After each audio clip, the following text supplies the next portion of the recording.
Before we begin tonight's journey into one of the most fascinating and disturbing chapters of Cold War history, I want to thank Dogface680 for suggesting this topic. Your recommendation led me down a rabbit hole of declassified documents, bizarre testimony, and questions that still don't have answers. This one's for you.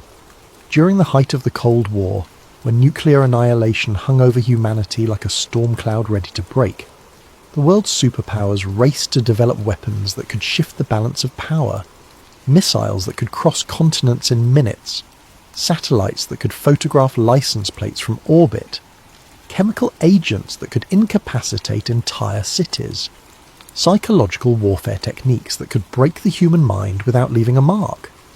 But buried within the classified budgets of American intelligence agencies, hidden beneath layers of bureaucratic obfuscation and security clearances that few people even knew existed, was something far stranger. A program exploring whether the human mind itself could be weaponized, whether consciousness could pierce walls, cross continents, and see what satellites could not.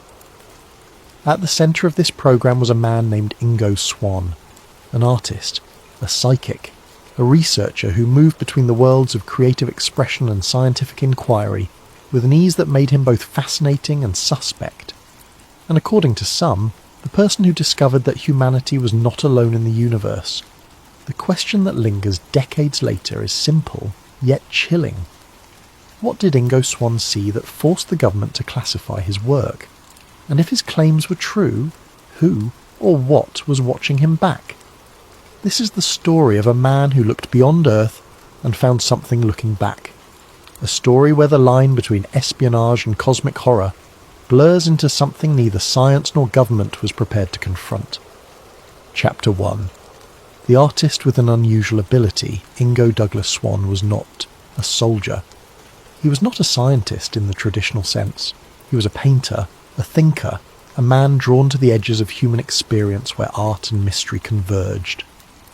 Born on September 14th, 1933, in Telluride, Colorado, Swann grew up in the high desert country where the sky stretched forever, and the mountains seemed to touch something beyond the physical world. His childhood was marked by vivid dreams, premonitions that came true with unsettling frequency, and a persistent feeling that reality was far stranger than the adults around him were willing to admit. By the time he reached adolescence, Swann had become convinced that he possessed an ability most people dismissed as fantasy, the capacity to perceive things beyond the reach of his five senses. He experienced what he called out-of-body episodes, moments where his consciousness seemed to detach from his physical form and drift through space, observing scenes from vantage points his body could not possibly occupy. He saw distant places with perfect clarity. He knew things he had no logical way of knowing. And unlike many people who experience such phenomena and dismissed them as dreams or imagination, Swann paid attention. He took notes. He began to wonder if what he was experiencing might be real. After high school, Swann moved to New York City, where he immersed himself in the vibrant art scene of the 1950s and 60s. He studied painting, worked odd jobs, and continued to explore the boundaries of his unusual perceptions. He read everything he could find about parapsychology, the emerging field of scientific study focused on psychic phenomena, extrasensory perception, and other abilities that existed outside the accepted frameworks of physics and biology. He learned that he was not alone, that researchers at universities across the country were conducting experiments with subjects who claimed abilities similar to his own. Throughout the 1960s, Swann volunteered as a test subject in laboratories that studied psychic phenomena. At the American Society for Psychical Research in New York, researchers hooked him up to electroencephalographs that measured his brain waves, placed him in isolation chambers designed to eliminate sensory input, and asked him to describe objects hidden in sealed envelopes or distant rooms he'd never entered. Again and again, Swann produced results that defied chance. He described colours, shapes, locations with an accuracy that left scientists intrigued and sceptical in equal measure. Some dismissed his results as statistical anomalies. Others began to wonder if Swann had tapped into something real, something that challenged the foundational assumptions of modern science. But it was not until 1972 that Swann's life would change forever. That year, he received an invitation that would set him on a path toward government secrecy, classified experiments, and encounters with phenomena that would haunt him for the rest of his life. He was invited to participate in experiments at one of the most respected research institutions in the United States, the Stanford Research Institute in Menlo Park, California. What began as academic curiosity would soon attract the attention of people far more powerful than university researchers, people who wore badges instead of lab coats, people who worked in buildings with no names and answered to agencies that operated in the shadows, people who understood that if Ingo Swann could do what he claimed, the implications for national security were staggering. Chapter 2. The Stanford Research Institute. Stanford Research Institute, known simply as SR, was a non-profit research centre originally affiliated with Stanford University, until it became an independent entity in 1970. By the early 70s, SRI had built a formidable reputation for tackling unconventional problems that other institutions considered too risky, too speculative, or too far outside the mainstream. They pioneered work in advanced computing, artificial intelligence, satellite technology, and yes, parapsychology. It was here, in a nondescript building that could have housed any number of mundane research projects, that physicists Harold Puthoff and Russell Targ established a laboratory dedicated to studying what they carefully called anomalous cognition, the ability of the human mind to perceive information without using the known senses. Harold Puthoff was a laser physicist with an impressive academic pedigree. He had worked on classified government projects involving advanced optics and quantum mechanics, and he understood the importance of rigorous scientific methodology when venturing into controversial territory. Russell Targ, equally credentialed, shared his fascination with the mysteries of consciousness and the possibility that human perception extended beyond the biological limits of eyes, ears, and nervous systems. Together they crafted a research program designed to test psychic claims under conditions that would satisfy even the most skeptical observer.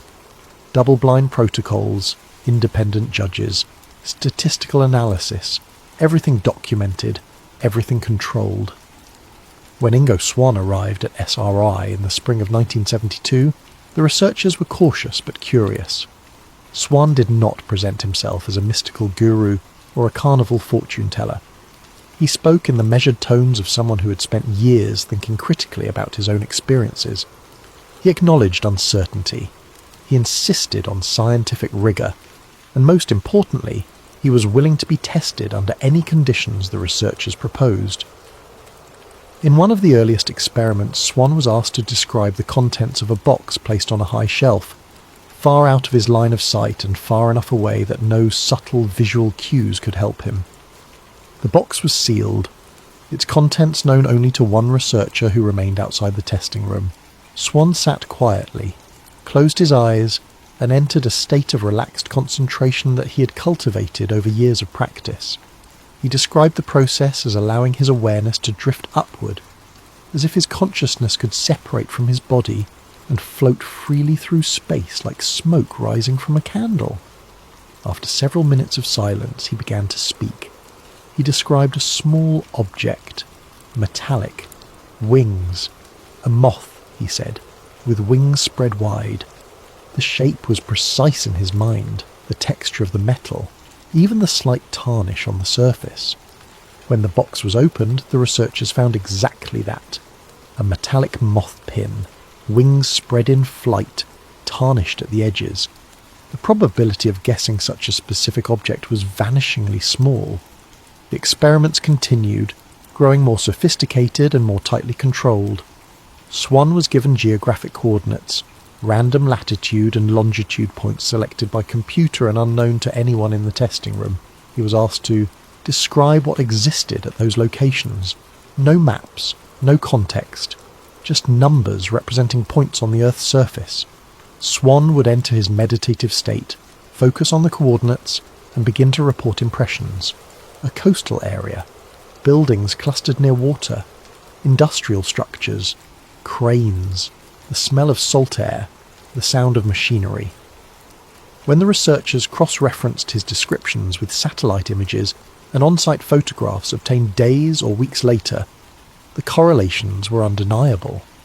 Swann was perceiving distant places with an accuracy that could not be explained by chance, prior knowledge, or any conventional means of information transfer. His descriptions were not perfect, but they contained enough specific, verifiable details to convince Puthoff and Targ that something extraordinary was happening. They documented everything.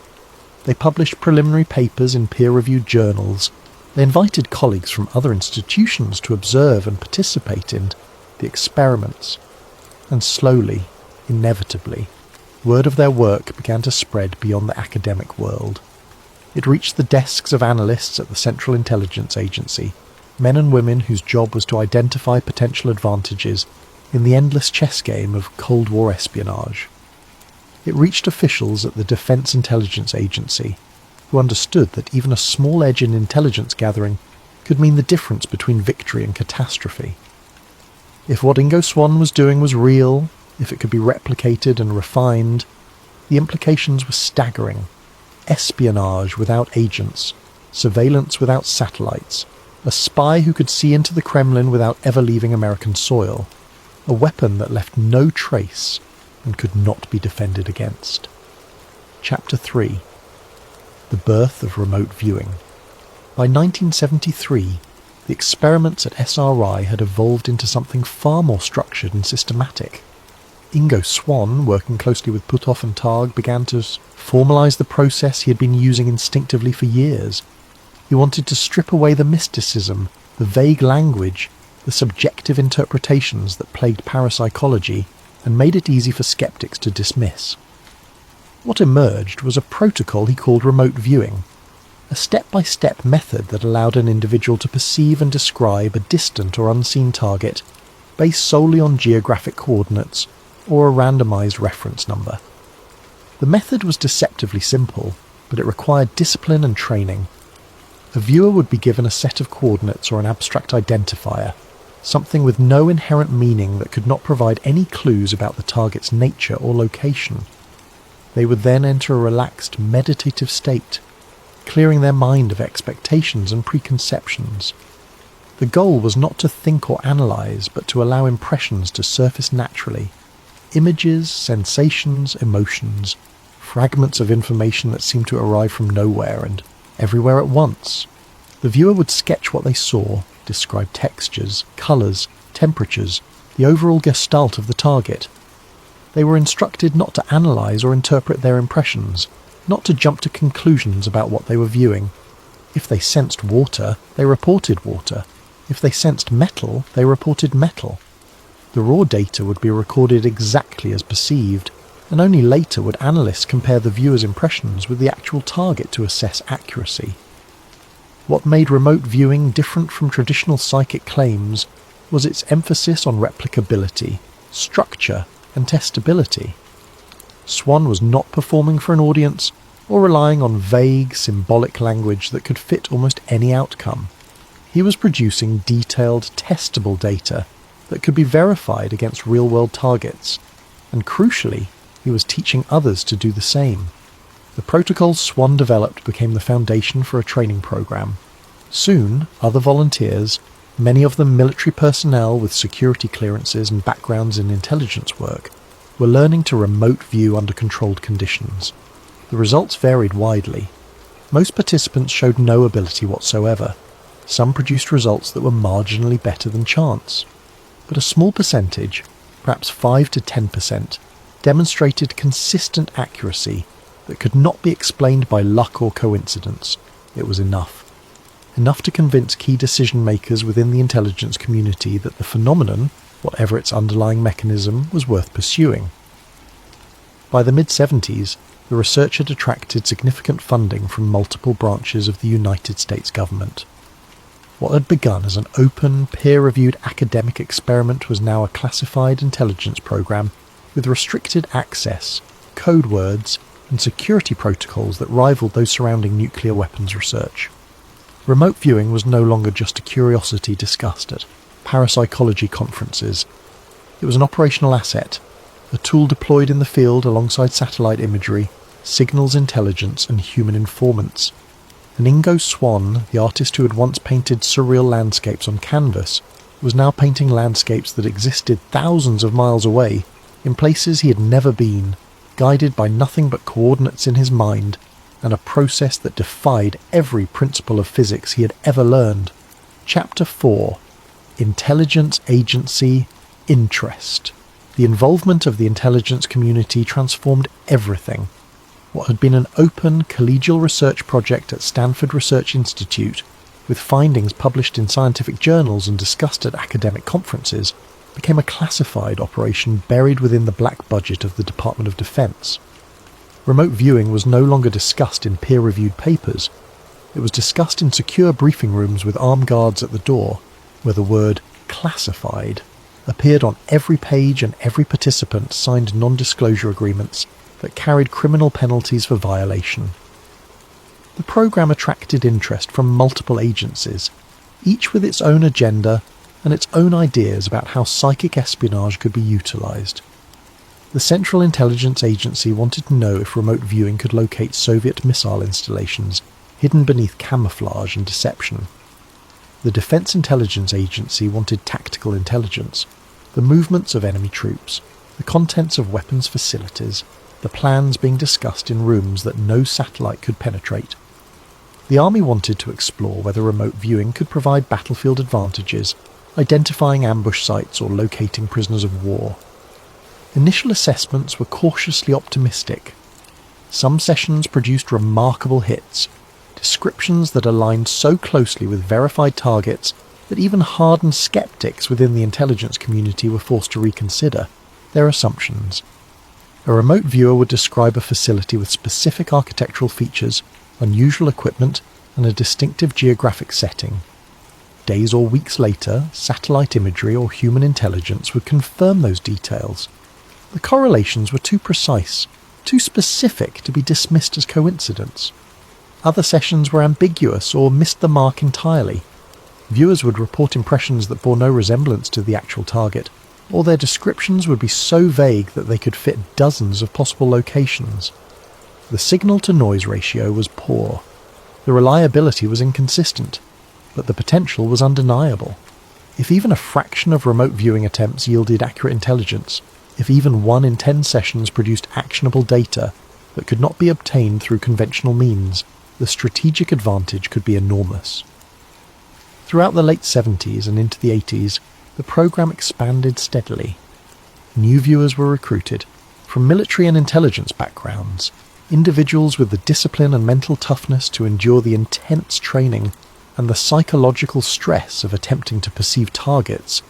Their conscious minds insisted they could not possibly see. Training protocols were refined based on Swann's original methodology, but adapted to the needs of operational intelligence work. The focus shifted from laboratory experiments designed to prove the phenomenon existed to practical applications designed to extract useful information from targets of strategic importance. Operational missions were conducted alongside more controlled laboratory experiments. Targets included Soviet military installations buried deep in the Ural Mountains, suspected terrorist hideouts in the Middle East, locations of strategic interest in Eastern Europe and Asia, and even domestic targets when criminal investigations or hostage situations demanded every available resource. Some missions were successful, others were not. But the program persisted year after year, funded by agencies that rarely admitted failure and never discussed their most sensitive operations in public. The existence of the program was one of the most closely guarded secrets in the intelligence community.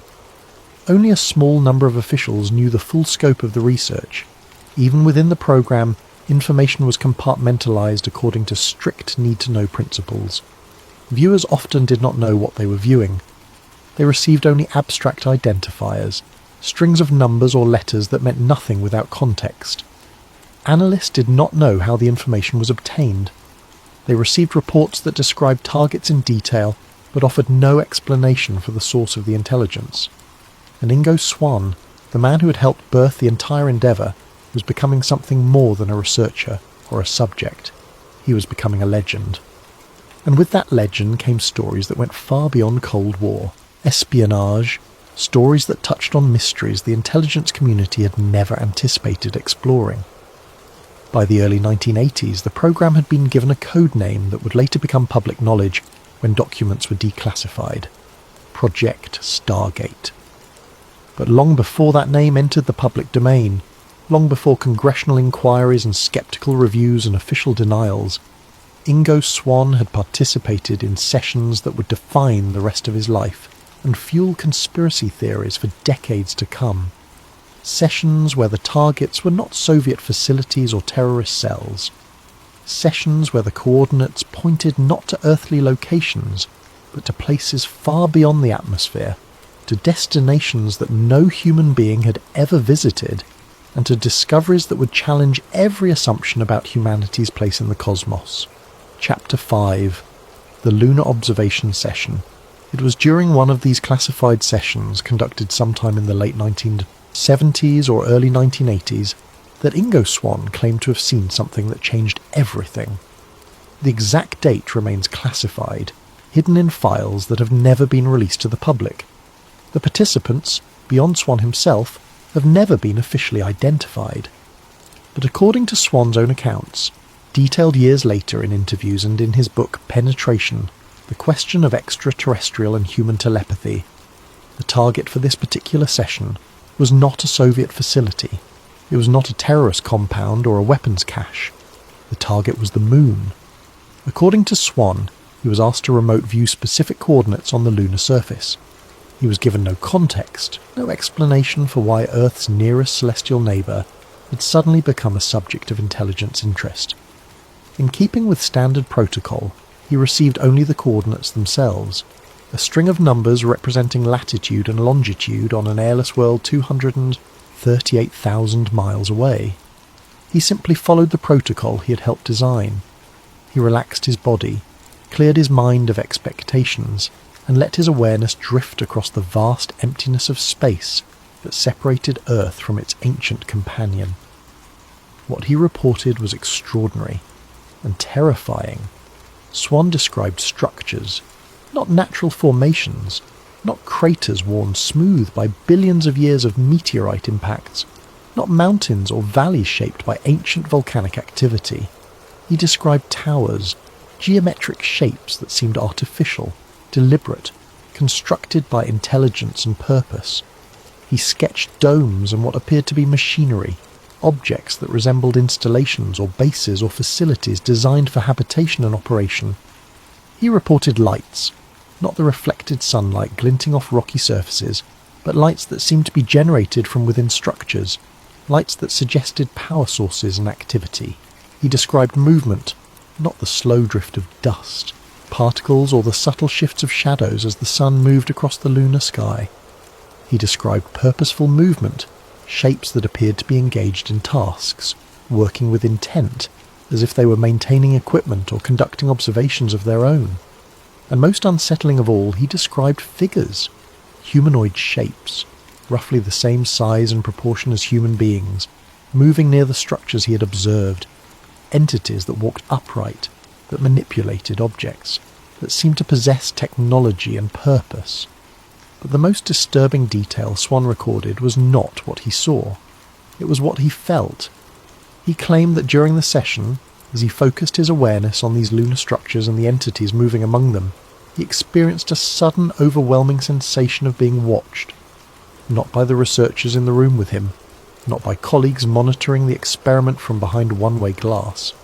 He felt observed by the entities he was viewing, as if, in the act of perceiving them, he had drawn their attention across the void, as if they possessed their own form of awareness, sophisticated enough to detect his remote viewing consciousness, to recognize it as an intrusion, and to respond. Swann described the feeling as visceral and immediate, like walking into a room and realizing too late that someone inside has noticed your presence, a shift in attention, a change in the atmosphere. He reported that the entities on the moon, whatever they were, turned toward him. Not physically perhaps, but psychically. Their awareness focused on the point in space where his consciousness was observing. And in that moment, Swann realized with absolute certainty that he had been detected, that his presence, invisible and immaterial, had nonetheless been perceived by intelligences that understood exactly what he was doing. The experience shook him profoundly. He opened his eyes, disoriented and disturbed, and attempted to convey what he had experienced to the officials present during the session. According to his later accounts, their reaction was immediate and intense. Notes were taken with unusual urgency. The session was classified at a level higher than previous experiments. Security protocols were reviewed and tightened, and Swann was told, in language that left no room for misunderstanding, that he was not to discuss what he had seen with anyone outside the program. Not colleagues, not family, not even other remote viewers who lacked the appropriate clearances. For years, Swann honoured that request. He continued his work with the remote viewing program, training new participants, refining protocols, and conducting additional sessions on targets that range from earthly to cosmic. But the memory of that lunar session haunted him. The image of those structures, those entities, and the terrible certainty that they had known he was there. Eventually, after he retired from classified work and the program itself had been officially shut down, Swann broke his silence. He shared the story with researchers, journalists, and anyone willing to listen. His claims would become a cornerstone of extraterrestrial conspiracy theories, a narrative suggesting that humanity's greatest secret was not hidden in underground bases in the Nevada desert or beneath the ice of Antarctica. It was hidden in plain sight, 238,000 miles above our heads, on the surface of the moon, waiting to be discovered by anyone with the courage to look and the ability to see. Chapter 6. They Knew I Was There. Claim. In the years following his retirement from classified government work, Ingo Swann elaborated on the lunar session with a clarity and consistency that only deepened the mystery surrounding his claims. In interviews, lectures, and in his 1998 book Penetration, he described the moment of contact not as a visual event, but as a psychic one, an experience that transcended the normal boundaries of perception and touched something fundamental about the nature of consciousness itself.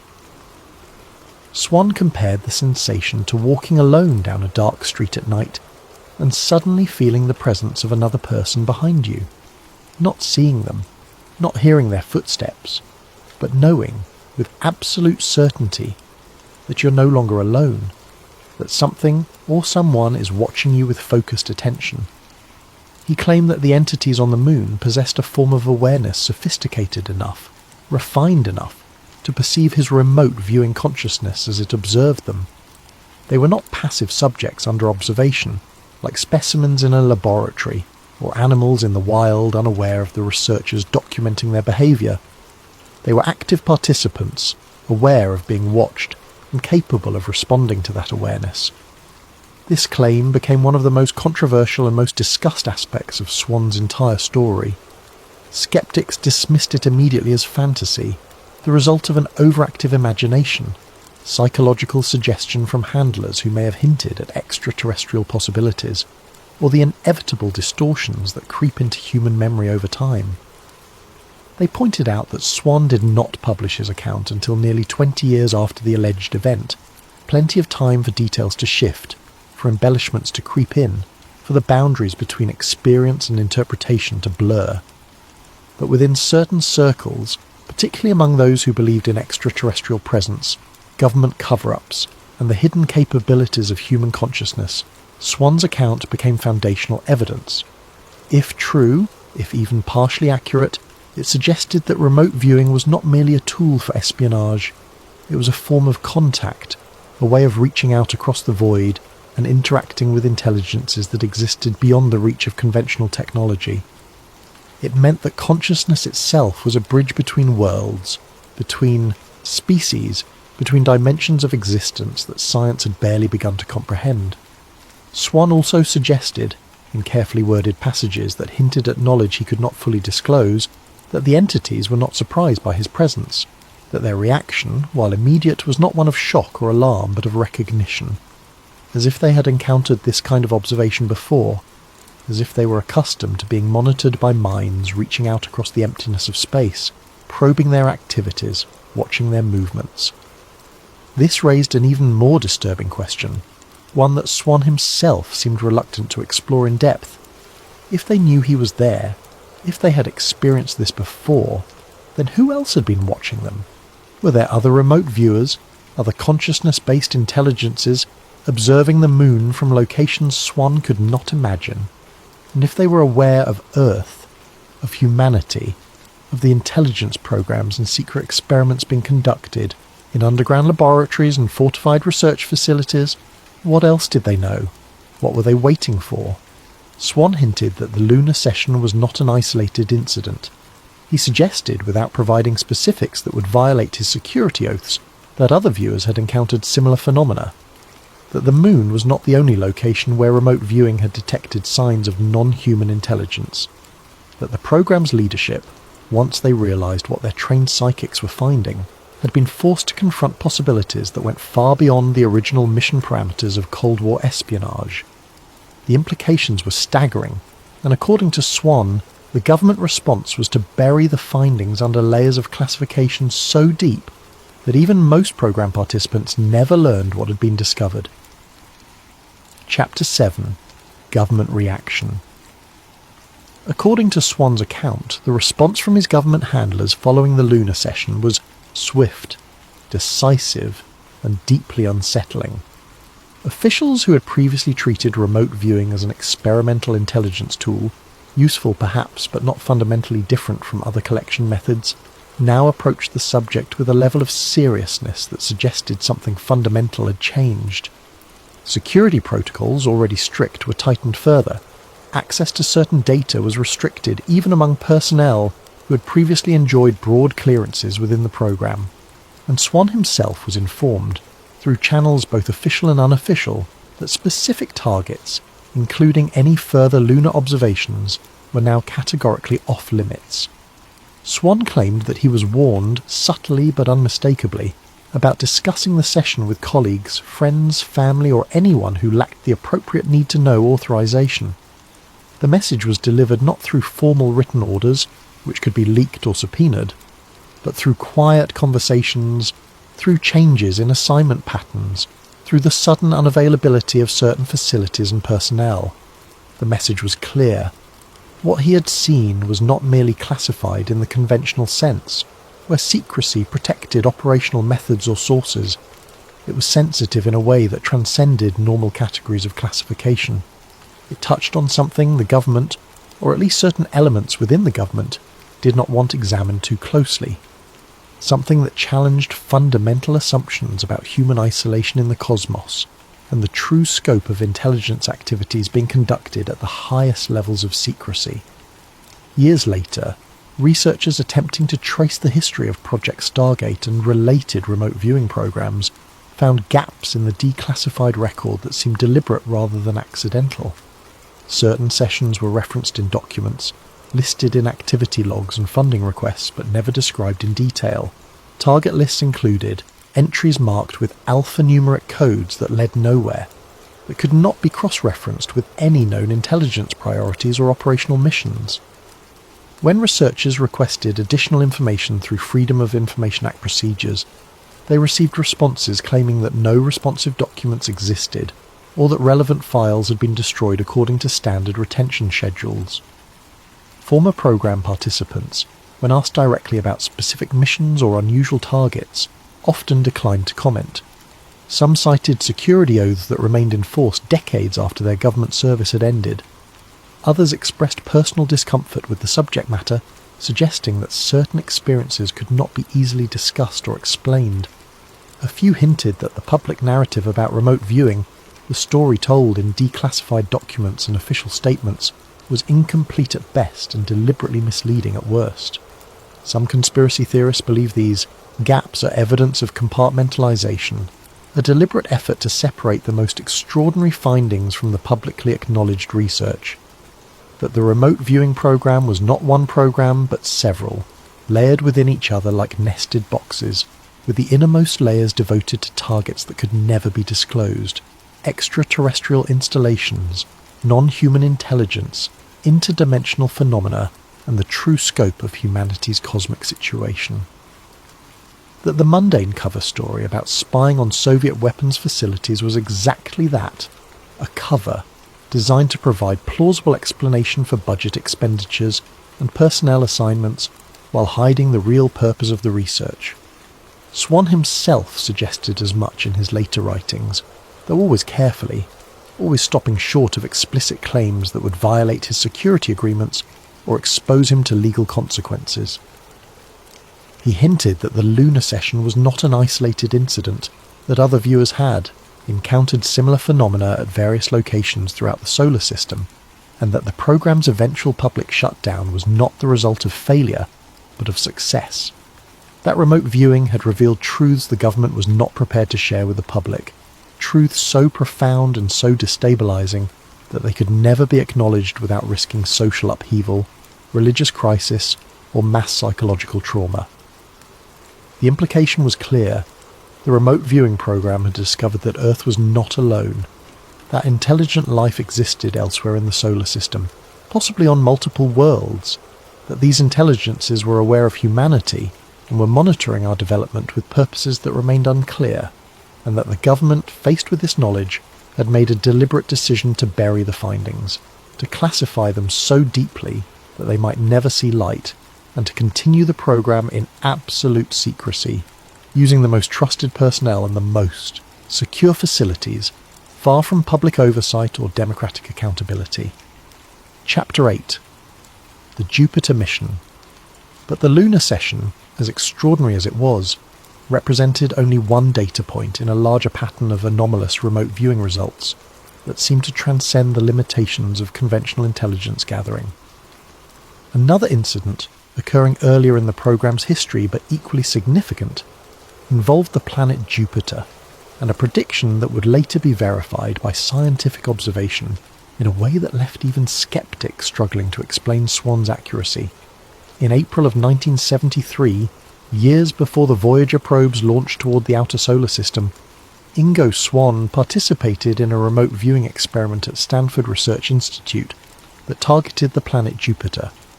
At the time, astronomers understood Jupiter primarily through telescopic observation and theoretical models based on its mass, composition, and gravitational effects on surrounding bodies. The planet was known to possess a thick atmosphere of hydrogen and helium, powerful magnetic fields that trapped charged particles in radiation belts, and a system of large moons that had been observed since Galileo first pointed a telescope at the night sky in 1610. But the fine details of Jupiter's structure, the precise nature of its atmospheric dynamics, and the full extent of its magnetic environment remained largely speculative. Swann was given the coordinates of Jupiter, translated into a format consistent with remote viewing protocols, and asked to describe what he perceived. He entered his meditative state, the same relaxed concentration he had used in hundreds of previous sessions, and began to report impressions. He described swirling atmospheric patterns, vast storm systems that dwarfed anything on Earth, lightning discharges of extraordinary power. He reported intense magnetic fields that twisted and compressed the space around the planet, creating zones of radiation that would be lethal to any unprotected spacecraft or living organism. And then he reported something unexpected, something that had not been predicted by any widely accepted astronomical theory at the time: a ring system. Thin, faint bands of material encircling the planet, composed of dust and small particles that reflected very little light, making them essentially invisible to Earth-based telescopes operating in the early 1970s. Swann described these rings in his session notes, sketching their approximate position and structure, their tenuous nature compared to the brilliant, obvious rings of Saturn. For years, this claim remained untestable. The technology to observe Jupiter's environment in sufficient detail simply did not exist. But in 1979, 6 years after Swann's remote viewing session, the Voyager 1 spacecraft reached Jupiter after a journey of more than 18 months. As the probe approached the giant planet, its cameras captured images that stunned the astronomical community. Jupiter possessed a ring system, exactly as Swann had described: thin, faint, composed of fine particles and located precisely where Swann had indicated in his sketches and written descriptions. The discovery sent shockwaves through both the scientific and parapsychological communities. How could Swann have known? What mechanism could possibly explain his accurate description of a planetary feature that would not be photographed for another 6 years? Skeptics argued that Swann could have extrapolated the existence of rings based on theoretical models or previous knowledge of Saturn's ring system. Perhaps, they suggested, he had read speculative papers proposing that other gas giants might possess rings similar to Saturn's. Perhaps his description was vague enough that it could be retrofitted to match almost any discovery. But careful review of Swann's original session notes recorded in 1973 and witnessed by multiple researchers at Stanford Research Institute revealed that his description was neither vague nor based on existing theory. No widely accepted scientific model predicted Jupiter's rings at the time Swann described them. Most astronomers believed that if Jupiter possessed rings, they would have been detected by that point through careful telescopic observation.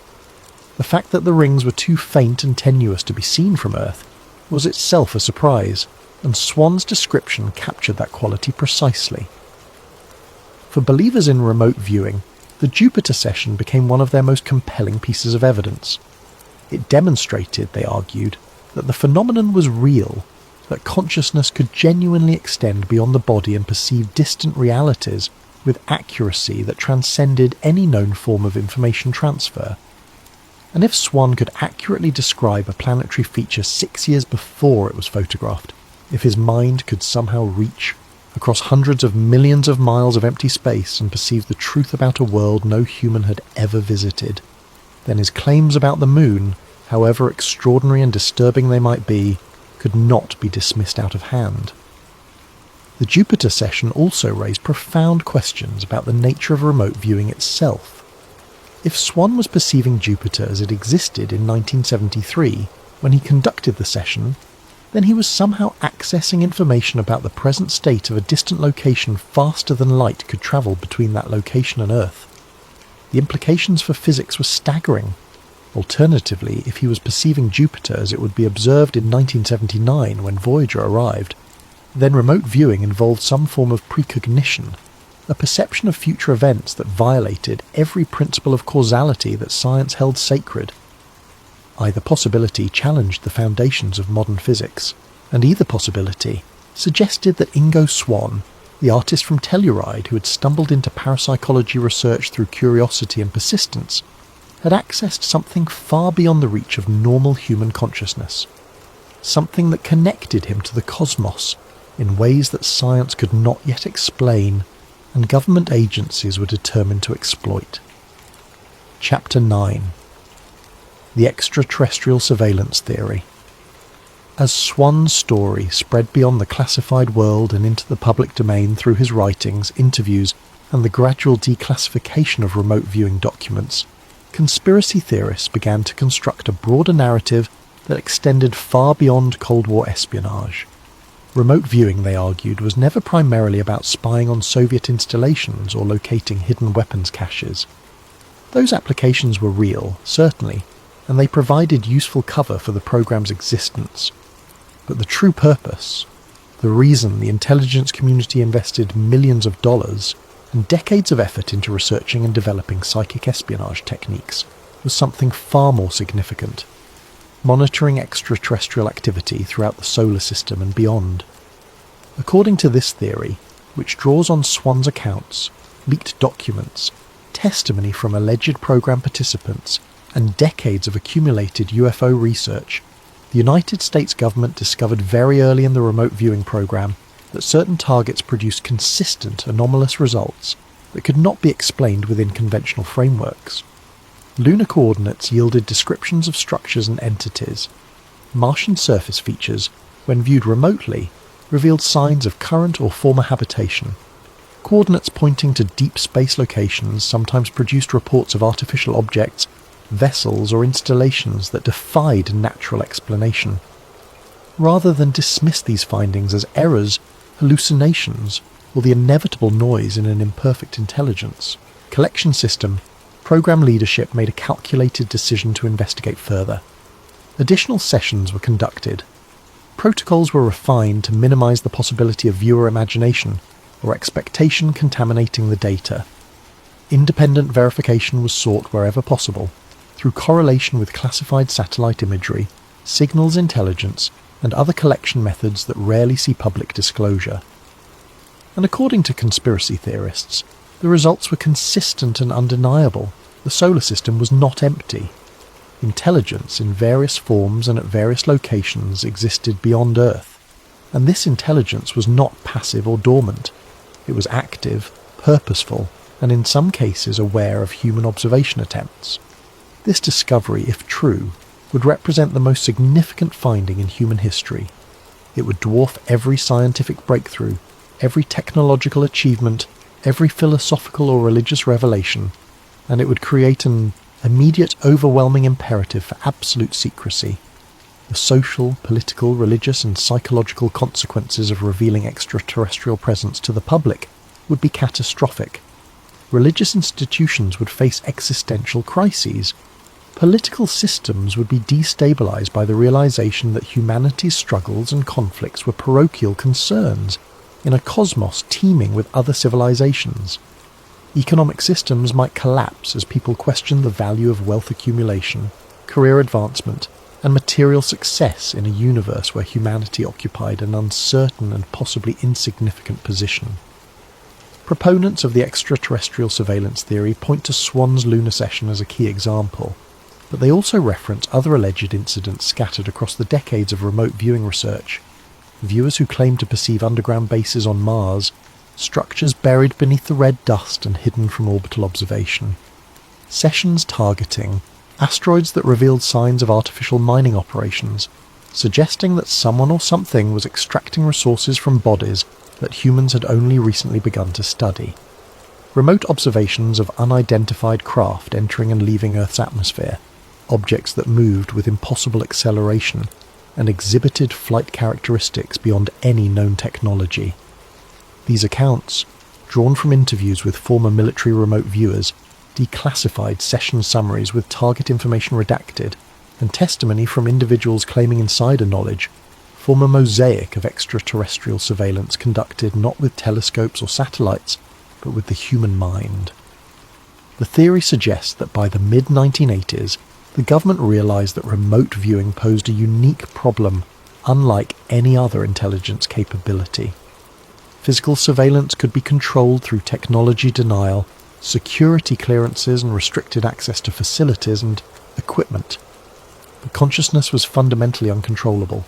If trained viewers within classified programs could perceive extraterrestrial installations and activities, then so too could individuals outside government oversight, psychics and natural remote viewers operating independently, potentially stumbling onto the same discoveries and sharing them publicly, without regard for security considerations or social consequences. The phenomenon, once weaponized and proven effective, could not be contained. And so, according to this theory, the public narrative shifted. Project Stargate and related programs were portrayed as failures, their results characterized as unreliable, inconsistent, and no better than chance. The official shutdown in 1995 was presented as the inevitable consequence of wasted resources and misguided hopes. The message to the public, to potential adversaries, and to the scientific community was clear. Remote viewing does not work. Psychic espionage is fantasy, and anyone who believes otherwise is chasing delusions. But insiders tell a different story. They insist that the program never truly ended, that it simply went deeper into the classified world, further from public oversight and democratic accountability, where only the most trusted personnel with the highest clearances had access, where the targets were no longer just earthly locations but extended throughout the solar system and potentially beyond, where the mission had evolved from tactical intelligence gathering to strategic monitoring of non-human civilizations whose capabilities, intentions, and very existence represented the most closely guarded secret in human history. Chapter 10. Why the program was shut down. In November of 1995, after nearly 2 decades of classified research and operational deployment, the Central Intelligence Agency released a public statement announcing the termination of Project Stargate and all associated remote viewing programs. An independent review had been conducted by the American Institutes for Research, a respected non-profit organisation specialising in behavioural and social science research. The review examined the programme's history, methodology and results, and concluded that remote viewing had not provided actionable intelligence of sufficient quality or reliability to justify continued funding. The report acknowledged that some remote viewing sessions had produced intriguing correspondences between viewer descriptions and actual target characteristics, but it attributed these successful sessions to vague language that could fit multiple interpretations, subjective scoring by judges who might unconsciously favour positive results, and simple statistical chance. Over hundreds or thousands of sessions, the reviewers argued, some would inevitably produce apparent hits purely by accident. When controlled more rigorously, when protocols were tightened to eliminate ambiguity and bias, the accuracy of remote viewing degraded to chance levels. The official conclusion was unequivocal and damning. Remote viewing was not a viable intelligence tool. Its results were too inconsistent, too unreliable, and too heavily dependent on subjective interpretation to provide the kind of concrete, actionable information that intelligence agencies required. The program had been an interesting experiment, perhaps worth pursuing in an era of Cold War desperation, when any potential advantage seemed worth exploring. But after decades of research and millions of dollars in investment, it was time to acknowledge failure and redirect resources toward more productive intelligence collection methods. For many people, both within the intelligence community and among the general public, this was the end of the story. A Cold War experiment that had chased an unlikely solution in desperate times and come up empty. Another example of the government funding speculative research that turned out to be a dead end. The programme's existence, once declassified and acknowledged, became a historical curiosity, a footnote in the larger story of American intelligence activities during the nuclear standoff with the Soviet Union. But for others, particularly those who had participated in the programme or studied its history in depth, the official narrative felt incomplete. Deliberately so. They pointed to inconsistencies and contradictions in the public record that suggested something more complex than simple failure. First, the timeline itself raised questions. Remote viewing research had been conducted operationally for over 20 years, funded by multiple agencies with different missions and priorities. The Defense Intelligence Agency alone had maintained a dedicated remote viewing unit at Fort Meade, Maryland, for more than a decade, assigning trained viewers to operational targets that range from hostage locations to weapons facilities to the movements of terrorist organizations. Would the intelligence community really invest so heavily, for so long, in a capability that produced no useful results? Agencies notorious for ruthlessly cutting programs that fail to deliver. Second, declassified documents revealed that remote viewing had been used in hundreds of operational missions, not just laboratory experiments. Viewers had been tasked with finding lost aircraft, locating kidnapping victims, describing the interiors of foreign facilities that could not be accessed through conventional means. Some of these missions had produced results that operational personnel found valuable enough to act upon. If the program was truly ineffective, why had it been deployed operationally so extensively? Third, the independent review that led to the program's termination was conducted by psychologists with limited understanding of intelligence work and operational requirements. The criteria they used to evaluate remote viewing's effectiveness were narrow and arguably inappropriate. They assessed whether remote viewing could consistently produce intelligence of sufficient quality to serve as the sole basis for operational decisions. But no intelligence source, not satellite imagery, not signals intercepts, not human informants, met that standard. Intelligence work was always about assembling multiple sources, cross-referencing data, building a mosaic of understanding from incomplete and sometimes contradictory information. Judging remote viewing by an impossible standard ensured that it would fail the assessment. Fourth, the timing of the shutdown seemed suspicious to conspiracy theorists. The program was terminated just as public interest in government secrecy, extraterrestrial phenomena, and unconventional military research was intensifying in the mid-1990s. Television shows like The X-Files captured popular imagination, with stories of hidden truths and government cover-ups. The internet was making it easier for researchers and enthusiasts to share information, compare notes, and identify patterns across disparate sources. Keeping remote viewing research completely secret was becoming more difficult. Perhaps, theorists suggested, the public shutdown was a strategic retreat, a way to satisfy growing curiosity while protecting the most sensitive aspects of the program. Some former participants in Project Stargate have suggested, in carefully worded interviews and written accounts, that the program was not shut down but restructured, that the publicly acknowledged research, the part that was documented in files eventually released through declassification, was terminated as announced. But the most promising aspects, the sessions that produced results too accurate to be chance, the targets that revealed information too sensitive for public disclosure, were transferred to more secure programs operating under different code names and different organisational structures. Programs with no public face, no congressional oversight, no paper trail that historians or journalists could follow. If true, this would mean that remote viewing did not fail. It succeeded. And the truths it revealed were so profound, so destabilising to existing worldviews and power structures, that they could never be shared with the public without risking consequences that decision-makers considered unacceptable. The official narrative of failure was not an admission of defeat, but a cover story, a necessary fiction designed to end public and adversary interest in psychic espionage, while allowing the real work to continue in deeper secrecy. What might such a program look like today? According to conspiracy theorists, it would be small, highly compartmentalized, staffed by the most talented remote viewers identified over decades of research, and supported by advanced analysis techniques that combine psychic data with conventional intelligence sources. Its targets would not be tactical or operational in the conventional sense.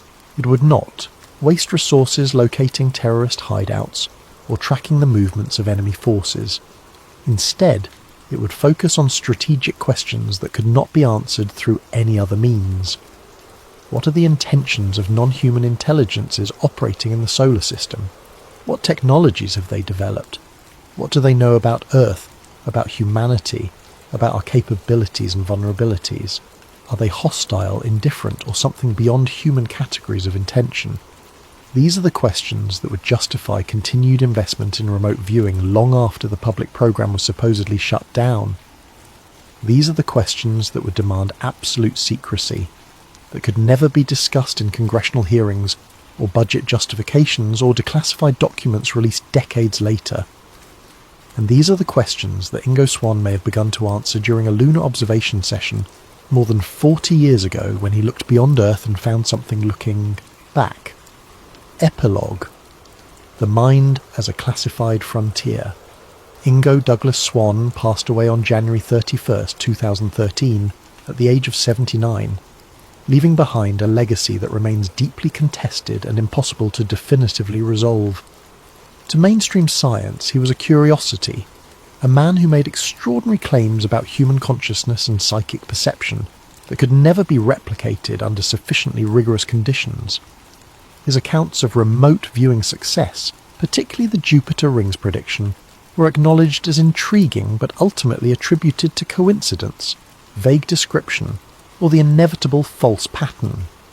Recognition that occurs when people look for connections in ambiguous data.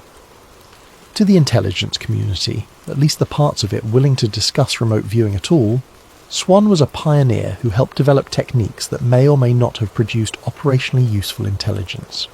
Officials who ran Project Stargate offer carefully neutral assessments, acknowledging that some sessions produced remarkable results, while others were complete failures, and leaving ultimate judgments about the program's effectiveness to historians and researchers who will never have access to the most sensitive files, and to conspiracy theorists, to believers in extraterrestrial presence and government cover-ups, to people convinced that the deepest truths about reality are hidden behind walls of classification and official denial.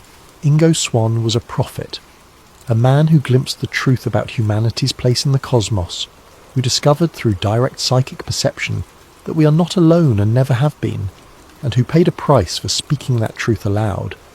A price measured in ridicule, skepticism, and the knowledge that the most important things he learned would never be believed by the majority of people he tried to warn. The question at the heart of Swann's story, the question that echoes through decades of remote viewing research and thousands of documented sessions, is not whether remote viewing works in some abstract sense. Enough data exists, both in declassified documents and in peer-reviewed research, to suggest that under certain conditions, some individuals can perceive information about distant locations without using their ordinary senses. The statistical evidence, while controversial and hotly debated, is sufficient to prevent outright dismissal by anyone who examines it carefully and honestly.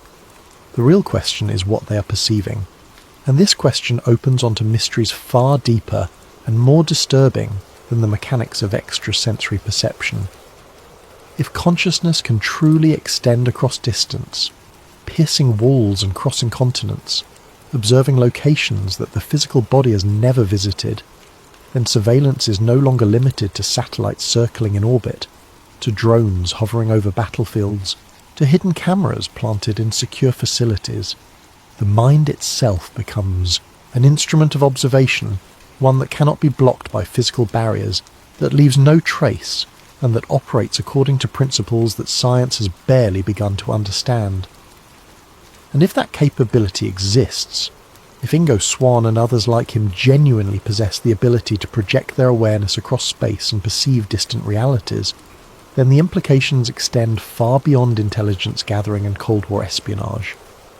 Because if Swann was right, if his account of the lunar observation session was accurate, if he truly saw artificial structures and humanoid entities on the surface of the moon, and felt their awareness focus on his psychic presence, then humanity is not alone in the universe. More unsettling still, we are not unobserved. Whatever exists on the moon, whether it maintains installations on Mars or mines, asteroids in the belt between Mars and Jupiter, whether it operates vast structures in the clouds of Jupiter, or monitors Earth from locations we have never imagined, it knows we are here.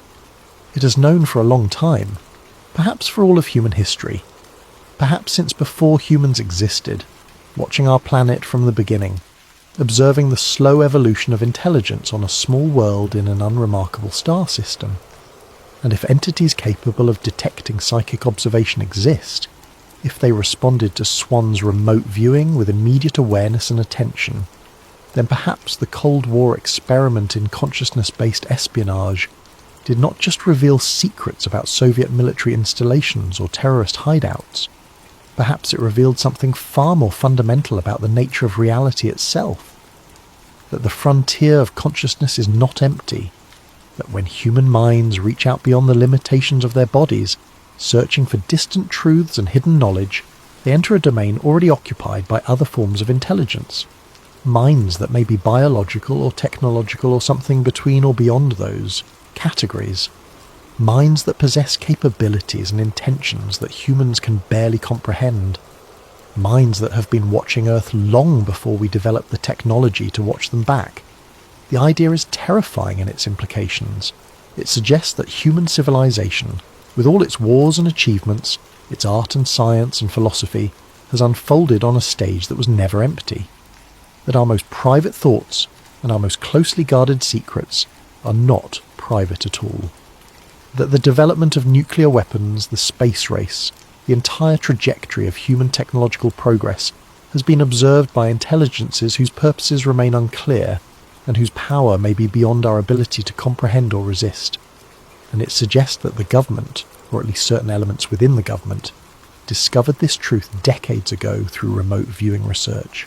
That officials tasked with protecting national security and maintaining social stability made a conscious decision to hide that discovery, to classify it so deeply that most people in positions of power would never learn it, and to continue monitoring non-human intelligence in absolute secrecy while the public remained ignorant of the cosmic context in which human civilization exists. If Ingo Swann's story is true, even partially, it means that the most important question humanity has ever asked, are we alone in the universe, was answered in a classified laboratory sometime in the late 20th century. And the answer was not only that we are not alone, but that we have never been alone, that the moon harbours secrets that would shatter every assumption about human uniqueness, and isolation, and that the government has known this for decades while carefully maintaining public ignorance. The only question left, the question that cannot be answered without access to files that may never be declassified, is what else the government has learned, whether the remote viewing programs quietly continuing in deeper secrecy after their public termination have uncovered additional truths about extraterrestrial presence, intentions, and capabilities, whether trained psychic viewers working in facilities whose locations and even existence are unknown to the public continue to observe the Moon, Mars, and other locations throughout the solar system, whether they have made contact in ways that transcend physical communication, whether they have learned things about the nature of consciousness, the structure of reality, and humanity's role in a populated cosmos that would forever change how we understand ourselves, and whether someday, through declassification or leaks, or the inevitable erosion of secrecy over time, that knowledge will finally emerge into public awareness, whether humanity will learn what Ingo Swann saw when he closed his eyes and looked beyond Earth, whether we will confront the truth that we are not the dominant intelligence in our own solar system, that we are observed and have been for longer than we can imagine, and that the cosmic isolation we assumed was our condition is an illusion we have maintained only through ignorance. For now, the story remains what it has always been, an unresolved mystery, a tale that exists in the contested space between science and speculation, between official denial and persistent testimony. Ingo Swann is gone, taking whatever full truth he possessed to his grave. The documents remain classified, hidden in archives that researchers cannot access, and the Moon continues its endless orbit, silent and watchful, keeping whatever secrets may lie beneath its ancient cratered surface. But for those willing to consider the possibility, for those who find Swann's account compelling despite the lack of conclusive proof, the implications are profound. The next time you look up at the Moon hanging in the night sky, consider that you may not be the only one observing. That consciousness may flow both ways across that 250,000 miles of emptiness, that someone or something may be looking back, and that the government may have known this all along.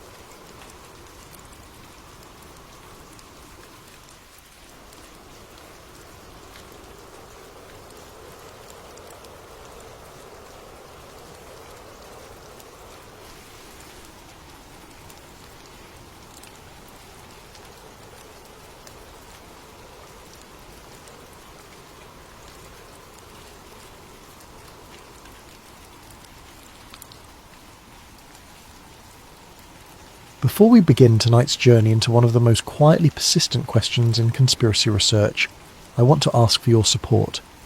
If you're enjoying this content, using your hype points on this video helps the channel more than you could possibly know. It truly makes a difference in keeping these stories coming to you. If you're listening on Spotify, leaving a review helps out tremendously as well, and if you feel like it, drop a comment letting us know what time it is where you are and where in the world you're listening from. We absolutely love seeing where everyone is tuning in. Finally, if you enjoy what we do here, consider subscribing. It means everything. Now, let's get into tonight's story. This investigation was inspired by suggestions from Unanimous Thix9 and Todd Rockwell. Thank you both for bringing this topic to our attention. The sky doesn't make noise when you look at it. It doesn't resist observation. It simply exists, vast and indifferent, exactly as it has always appeared to be. But somewhere in the archives of human thought, buried beneath centuries of scientific consensus and cultural agreement, there exists a question that refuses to disappear completely. What if everything we believe about the sky is wrong? Not metaphorically wrong, not philosophically incomplete, actually structurally, fundamentally wrong. The thought arrived on a Tuesday evening, unremarkable in every way except for the conversation that wouldn't leave my mind. I had been reading through old cosmological texts, the kind of material that rarely surfaces in modern education, but exists in abundance if you know where to look. Religious manuscripts, ancient astronomical records, pre-scientific descriptions of the universe written by cultures separated by thousands of miles and centuries of time, and they all said the same thing. The sky, according to these sources, was solid, not metaphorically firm in its permanence but physically solid, a structure, barrier, a ceiling that separated the world we inhabit from something else entirely. I dismissed it immediately. Of course I did.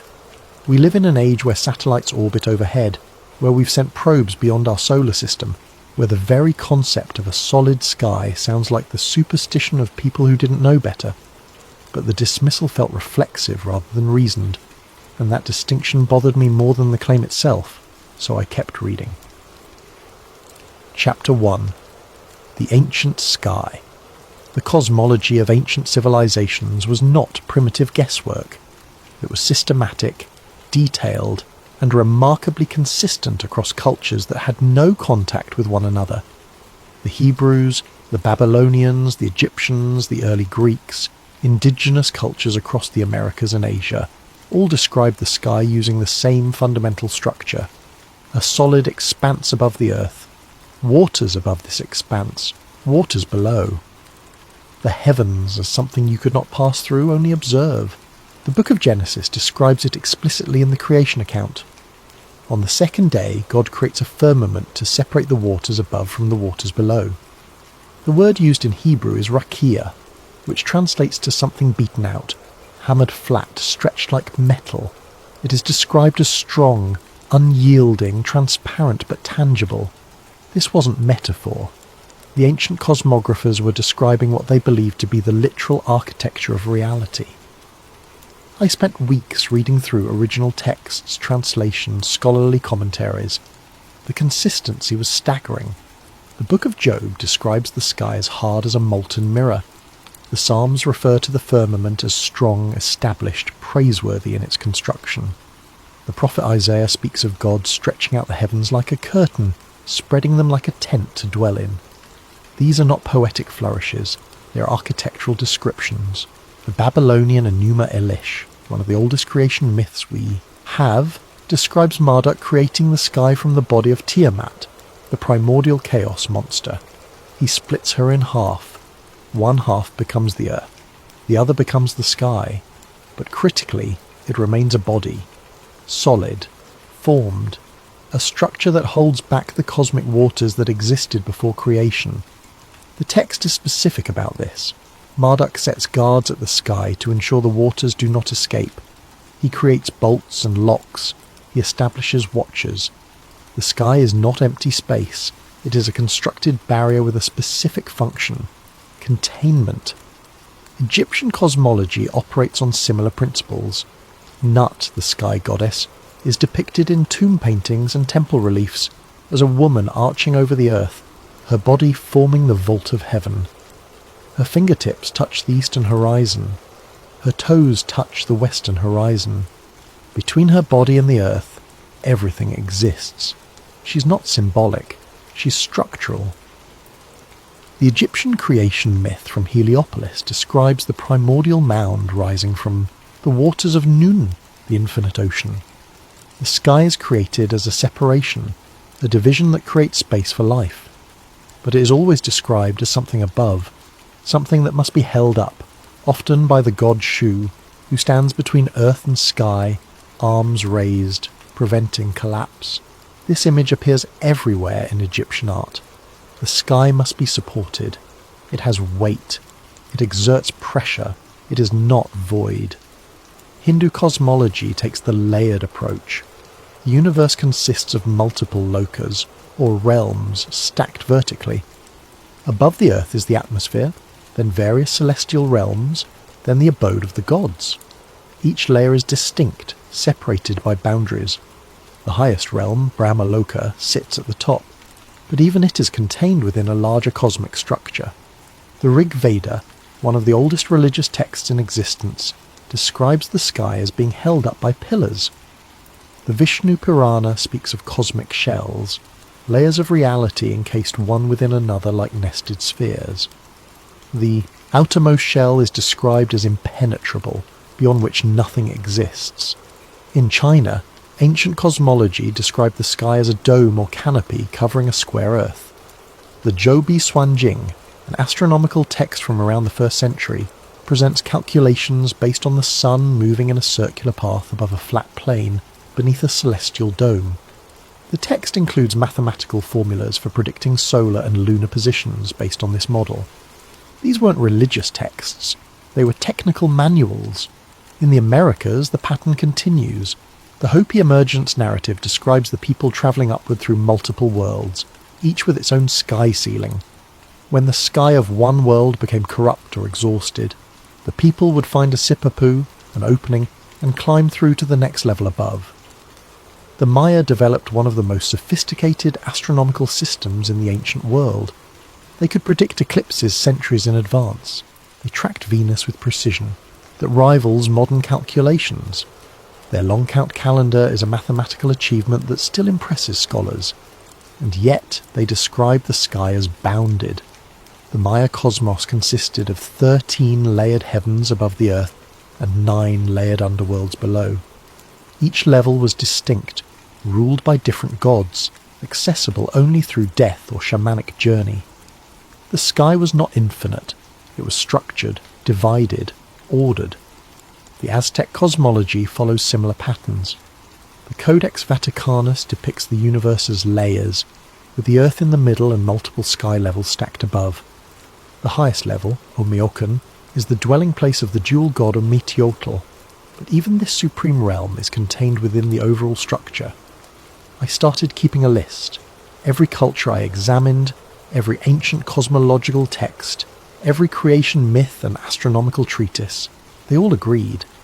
The sky is solid. The sky is bounded. The sky is a structure, not a void. The Sumerians, the Akkadians, the Phoenicians, the ancient Persians, the Norse with their Yggdrasil world tree holding up multiple realms, the Aboriginal Australians with their sky-world ancestors, the Polynesian navigators who mapped the stars with incredible precision but described the heavens as a dome resting on the horizon. I found myself asking, why would every major culture independently arrive at the same conclusion? The standard answer is that ancient people simply didn't know better. They looked up, saw a blue expanse that seemed solid, and assumed it was. But that explanation requires us to believe that civilizations capable of building pyramids aligned to celestial events, capable of predicting eclipses and tracking planetary movements with astonishing accuracy, were simultaneously incapable of recognizing empty space when they saw it. It didn't add up. These cultures were observational. They watched the sky obsessively. They tracked stars, planets, the moon, the sun. They created calendars so precise that we still marvel at them today. The Antikythera mechanism, an ancient Greek analog computer used to predict astronomical positions, demonstrates a level of technical sophistication that seems impossible for its era. The builders of Stonehenge aligned massive stones to solar and lunar events with precision that required generations of careful observation. The Pyramid of Giza is aligned to true north with an accuracy of 3/60ths of a degree. The Mayan observatory at Chichen Itza tracks the equinoxes with architectural precision. These were not primitive people making wild guesses. They were careful, systematic observers of the heavens. And yet, across all of that careful observation, none of them described the sky as infinite empty space. They described a boundary. Not because they lacked imagination, but because that's what they observed, or believed they observed, or were taught to observe. The question that kept nagging at me was simpler than I wanted to admit. What if they were right? Chapter 2. The Shift in Understanding. The transformation in how humanity understood the sky did not happen gradually. It happened abruptly, during what we now call the Scientific Revolution, roughly between the 16th and 18th centuries. Before this period, European cosmology still followed the ancient model. The Ptolemaic system, developed by Claudius Ptolemy in the 2nd century, described Earth at the centre of nested crystalline spheres. Each sphere carried a celestial body: moon, sun, planets, stars. Beyond the outermost sphere lay the primum mobile, the first mover that caused all celestial motion. Beyond that, the empyrean, the dwelling place of God and the angels. This was not considered religious mythology. It was science. Ptolemy's Almagest was the authoritative astronomical text for over 1,000 years. It made predictions, it provided calculations, it worked Within the observational limits of the time, the sky was the firmament, the heavens were layered spheres, and Earth sat at the centre of a bounded creation. This was not controversial. It was simply how things were understood to be. University professors taught it, navigators used it, the church endorsed it, but so did secular scholarship. Then, within the span of a few generations, everything changed. In 1543, Nicholas Copernicus published De Revolutionibus Orbium Coelestium, proposing that the Sun, not Earth, sat at the centre of the cosmos. The book was dedicated to Pope Paul III and presented as a mathematical convenience, a way to simplify calculations, not necessarily a claim about physical reality. The introduction, written by Andreas Osiander without Copernicus's knowledge, explicitly stated that the heliocentric model was merely a computational tool, not a description of how things actually were. This disclaimer allowed the book to circulate without immediate condemnation, but the idea was out, and it began to spread. In 1610, Galileo Galilei turned his telescope to the sky and observed moons orbiting Jupiter.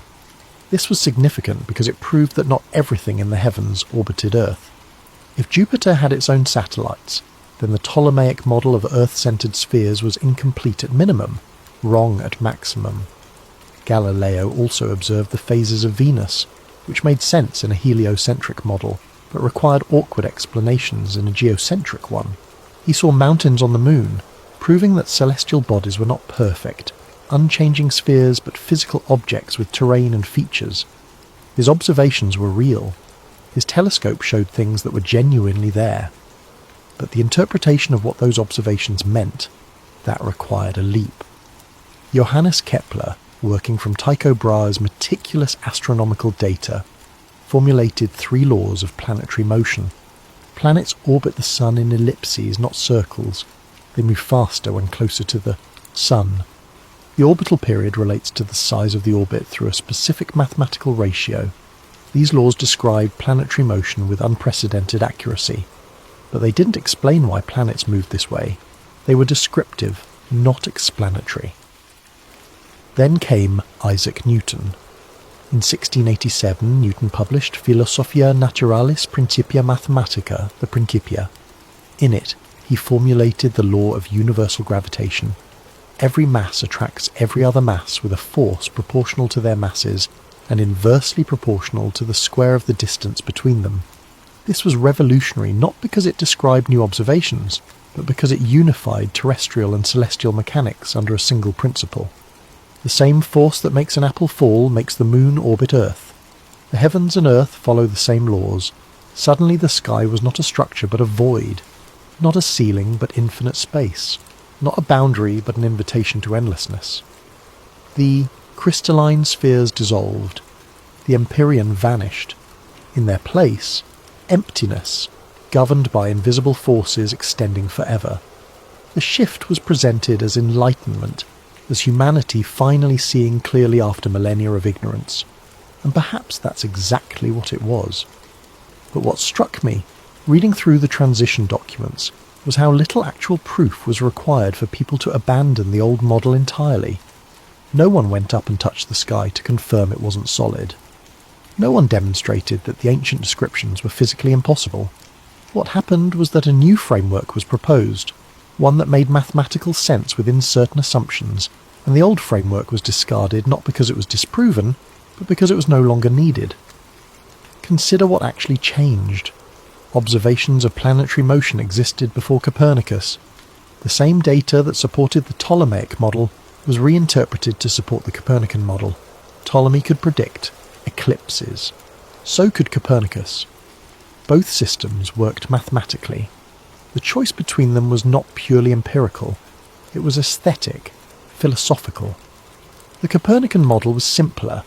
It eliminated some of the complex epicycles, circles within circles that Ptolemy required. But simplicity is not proof of truth. Newton's gravity was more troubling. It worked brilliantly. It predicted the motion of celestial bodies with precision that still impresses today. But Newton himself admitted he had no idea what gravity actually was. He could describe its effects, but not its mechanism. In the Principia, he wrote, "I have not as yet been able to discover the reason for these properties of gravity from phenomena, and I do not feign hypotheses. Gravity was action at a distance, an invisible force with no physical medium. Objects attracted each other across vast emptiness without touching, without any mechanical connection. This was, philosophically, just as mysterious as crystalline, spheres, but it was useful, and utility, in the emerging scientific culture, began to matter more than explanation. The firmament didn't collapse under the weight of evidence. It was replaced by a model that served the needs of the new era. Navigation required precise planetary predictions. The Copernican model provided them. Engineering required understanding forces in motion. Newton provided that. The old cosmology, with its bounded heavens and purposeful structure, didn't fit the mechanical philosophy that was emerging. Not because it was proven false, but because it asked the wrong kinds of questions. I started to wonder, what if the ancient model wasn't wrong? What if it was simply reframed in a way that served different purposes? The question felt dangerous, not because it challenged science, but because it challenged the story we tell about progress. We are supposed to have moved from darkness into light, from superstition into knowledge, but what if we moved from one explanation into another, and both were incomplete?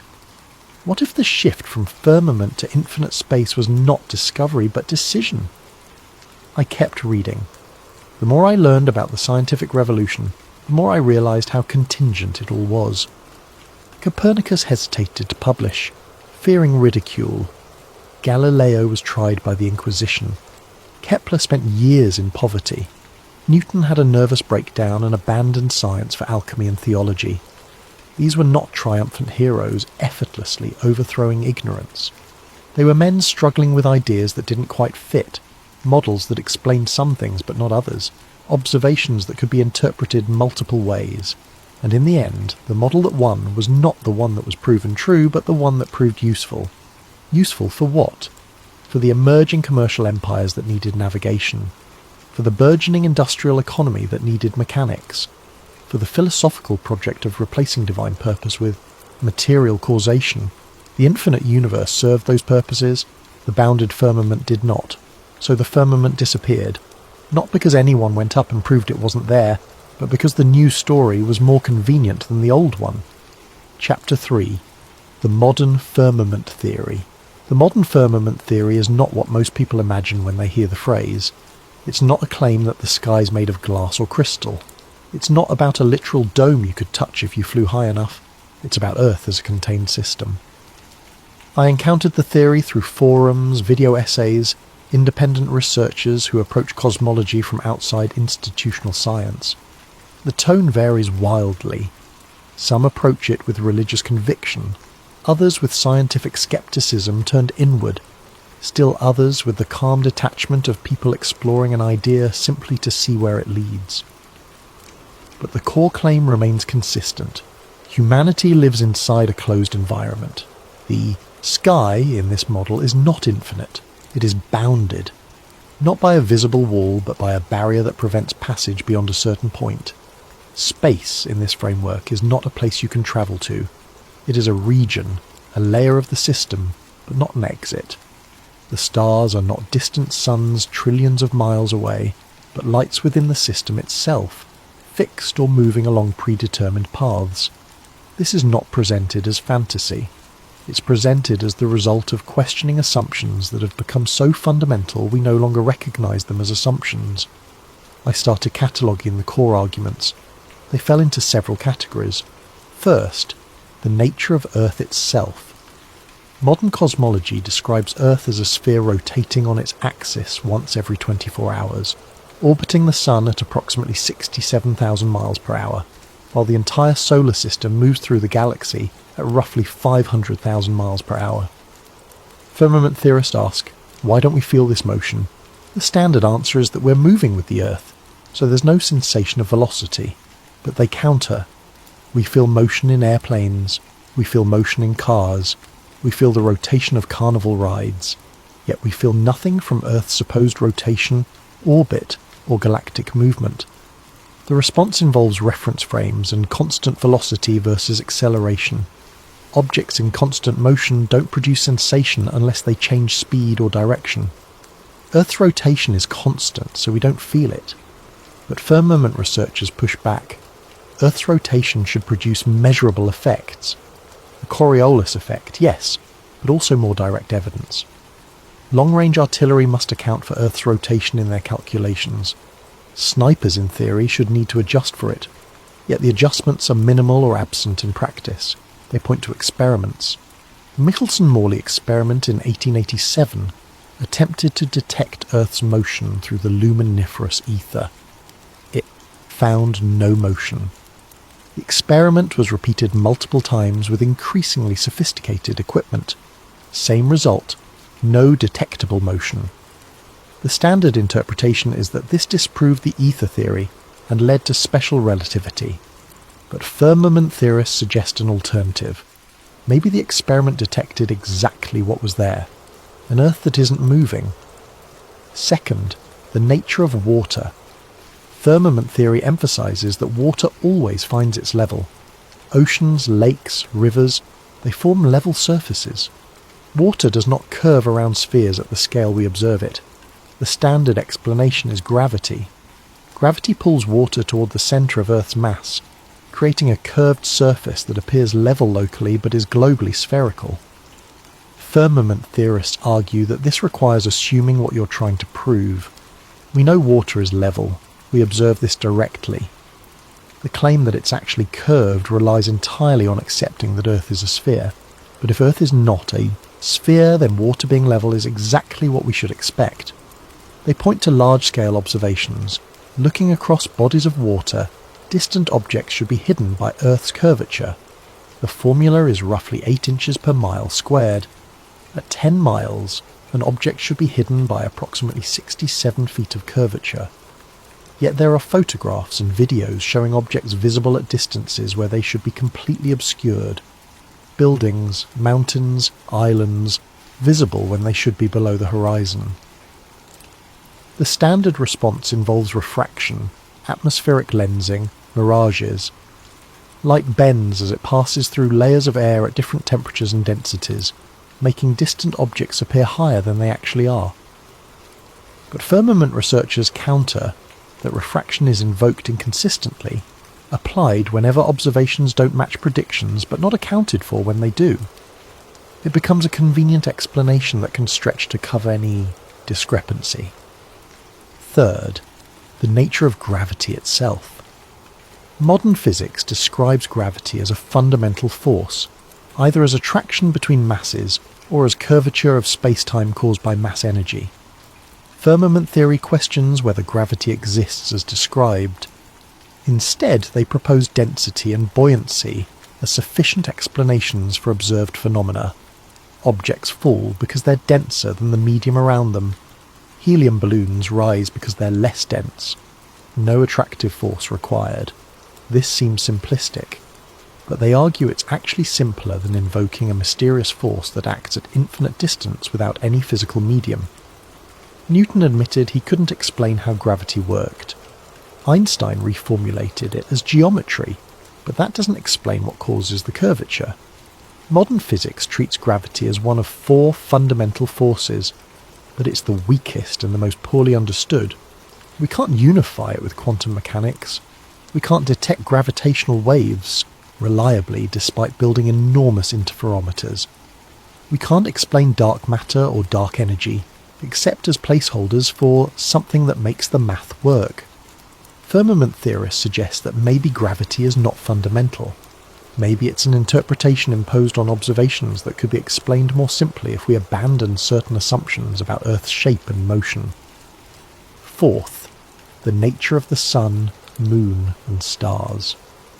In the firmament model, these are not what mainstream cosmology claims. The sun and moon are described as relatively local phenomena, moving above the Earth in circular or spiral paths. Their size and distance are much smaller than official figures. The stars are not distant suns, but lights of unknown nature, possibly fixed to the firmament itself or moving along predetermined paths within the enclosed system. This sounds absurd until you examine the arguments. The distance to the Sun is calculated using parallax and astronomical units derived from assuming Earth's orbit. But if Earth isn't orbiting, those calculations collapse. The size of the Sun is calculated from its assumed distance. Again, if the distance is wrong, the size calculation is wrong. What we actually observe is a bright disk in the sky that appears to be a certain angular size. Everything else is inference based on the heliocentric model. Firmament researchers point out that the Sun and Moon appear to be the same angular size, which is why we get perfect solar eclipses. In the standard model, this is an extraordinary coincidence. The Sun is 400 times larger than the Moon, and happens to be 400 times farther away, making them appear identical in size from Earth. In the firmament model, the Sun and Moon are simply local objects of similar size and distance. No coincidence required. The stars present their own puzzles. Polaris, the North Star, remains fixed in position, while all other stars rotate around it. This makes sense in a geocentric model where the sky rotates above a stationary Earth. It requires more complex explanation in a heliocentric model where Earth is rotating, orbiting, and moving through the galaxy. Star trails, long exposure photographs showing stars moving in circular arcs around Polaris, look exactly like what you'd expect if the stars were fixed to a rotating dome above a stationary Earth. Of course, they also look like what you'd expect from a rotating Earth beneath a vast distant star field. The observations don't distinguish between models, the interpretation does. Fifth, the nature of space itself. Firmament theory claims that space as commonly understood, infinite void, vacuum, filled with distant galaxies, may not exist as described. Instead, space might be a region within the enclosed system, the upper atmosphere transitioning into a different medium, possibly plasma, possibly something else. The vacuum of space might be real in the sense of low density, but not infinite, not extendable, not a place you can travel through to other planets or stars. This seems easily disprovable. After all, we've sent probes to other planets. We've landed rovers on Mars. We have photographs from throughout the solar system. But firmament theorists ask, how do you know? You've seen photographs and video. You've accepted official reports. But you haven't been there. You haven't verified it independently. You've trusted institutions to tell you the truth about what they've accomplished. And trust is not proof. This is where the theory becomes uncomfortable. It's not claiming that space agencies are lying about everything. It's suggesting that what they present as travel to distant planets might be something else. High-altitude flights, unmanned drones in the upper atmosphere, CGI enhancements, partial truths mixed with assumptions. Or it's suggesting that the probes are real, the data is real, but the interpretation is wrong. Maybe what we call Mars is not a distant planet, but something within the enclosed system, accessible at high altitude but not requiring interplanetary travel. These ideas are not presented with certainty. They're presented as possibilities that emerge when you stop assuming the standard model and start questioning what can actually be verified versus what must be accepted on authority. I realised, reading through these arguments, that firmament theory operates on a principle of radical skepticism. It trusts direct observation over expert interpretation. It trusts what you can verify over what you're told. This makes it appealing to people who distrust institutions, but it also makes it vulnerable to confirmation bias. If you decide to trust only what you can verify personally, you end up trusting very little, and in that void, alternative explanations flourish. But that doesn't mean the questions are invalid. The firmament theory survives not because people are ignorant, but because it asks questions that institutional science treats as settled beyond inquiry. And when questions are declared off limits, the very act of asking them becomes suspicious, which raises its own question. Why is questioning cosmology treated as more suspect than questioning politics, economics, or any other field where human interpretation plays a role? The answer might be that cosmology is foundational. If the shape of Earth and the nature of the sky are wrong, then everything built on those assumptions becomes questionable. The entire structure of modern knowledge rests on a few key premises about the physical world, and if those premises are challenged successfully, the structure falls. Maybe that's why the firmament theory persists, not because it's true, but because it's dangerous. and dangerous ideas, whether right or wrong, never truly die. They wait, dormant, until conditions allow them to resurface. I kept reading, uncertain whether I was approaching truth or falling into delusion. The line between them, I was beginning to realise, was thinner than I'd believed. Chapter 4. The Space Barrier. One of the most persistent claims within firmament research involves rocket launches and satellite footage. Specifically, the behaviour of objects as they ascend into the upper atmosphere and beyond. I started watching launch videos with a level of attention I'd never applied before. Not passively accepting what I saw, but actually observing, frame by frame in some cases. Firmament researchers point to videos of rocket launches, particularly those with onboard cameras that track the ascent. They claim that at a certain altitude rockets do not continue straight up. Instead, trajectories curve, sharply and consistently, as if following the contour of something above. I watched a SpaceX Falcon launch from Cape Canaveral. The initial ascent is vertical, the rocket climbing straight up through the lower atmosphere. But around the time it passes through the densest cloud layers, somewhere between 40 and 60,000 feet, the trajectory begins to arc.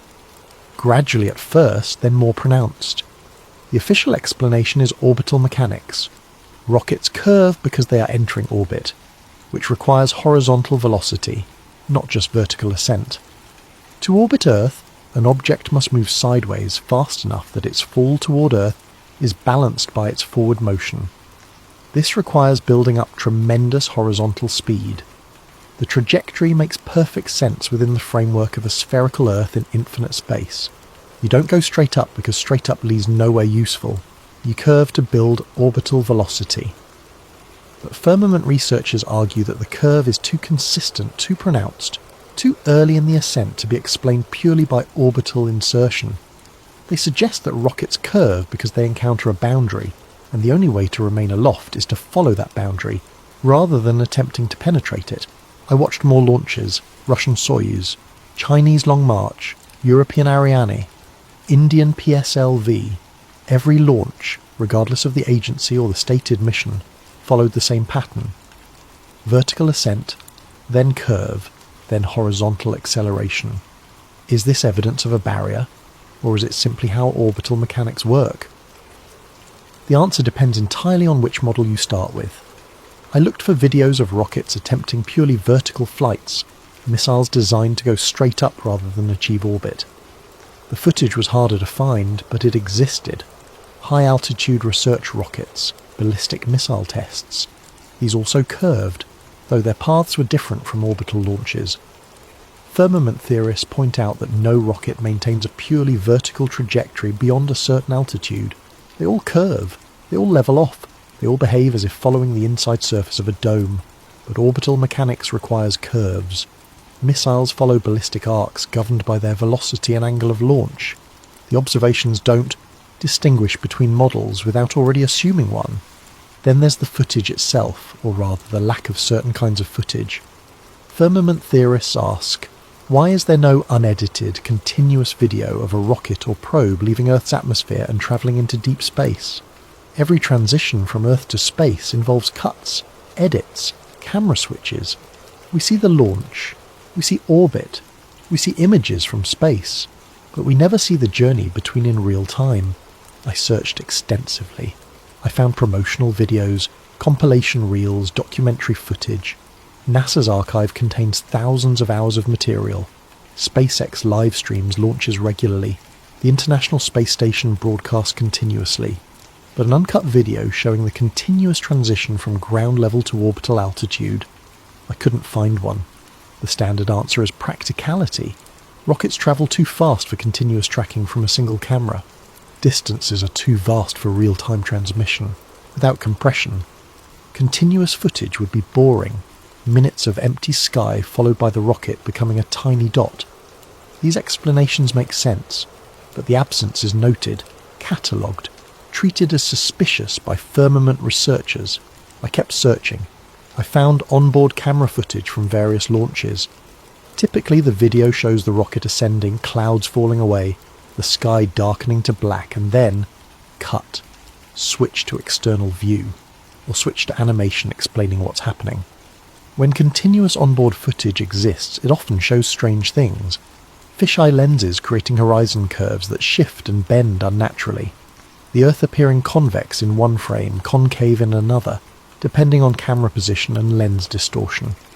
Firmament researchers catalogue these distortions obsessively. They claim that the curved horizon we see in space footage is an artifact of wide-angle lenses, not evidence of Earth's spherical shape. They show comparison videos, demonstrating how fisheye lenses can make flat surfaces appear curved. The space agencies acknowledge that wide-angle lenses are used. They're necessary to capture the full view in cramped spaces, but they argue that the curvature of Earth is visible even in footage shot with minimal distortion. Firmament researchers counter by asking for raw footage straight from the camera before processing. They want access to original files, metadata intact, showing exactly what cameras captured before any enhancement or correction. This raw footage is rarely available to the public. When it is released, it often comes after processing for colour correction, stabilisation or format conversion. The original data exists in proprietary formats, archived by space agencies, not accessible for independent verification. Is this evidence of deception, or is it simply how institutions handle technical data?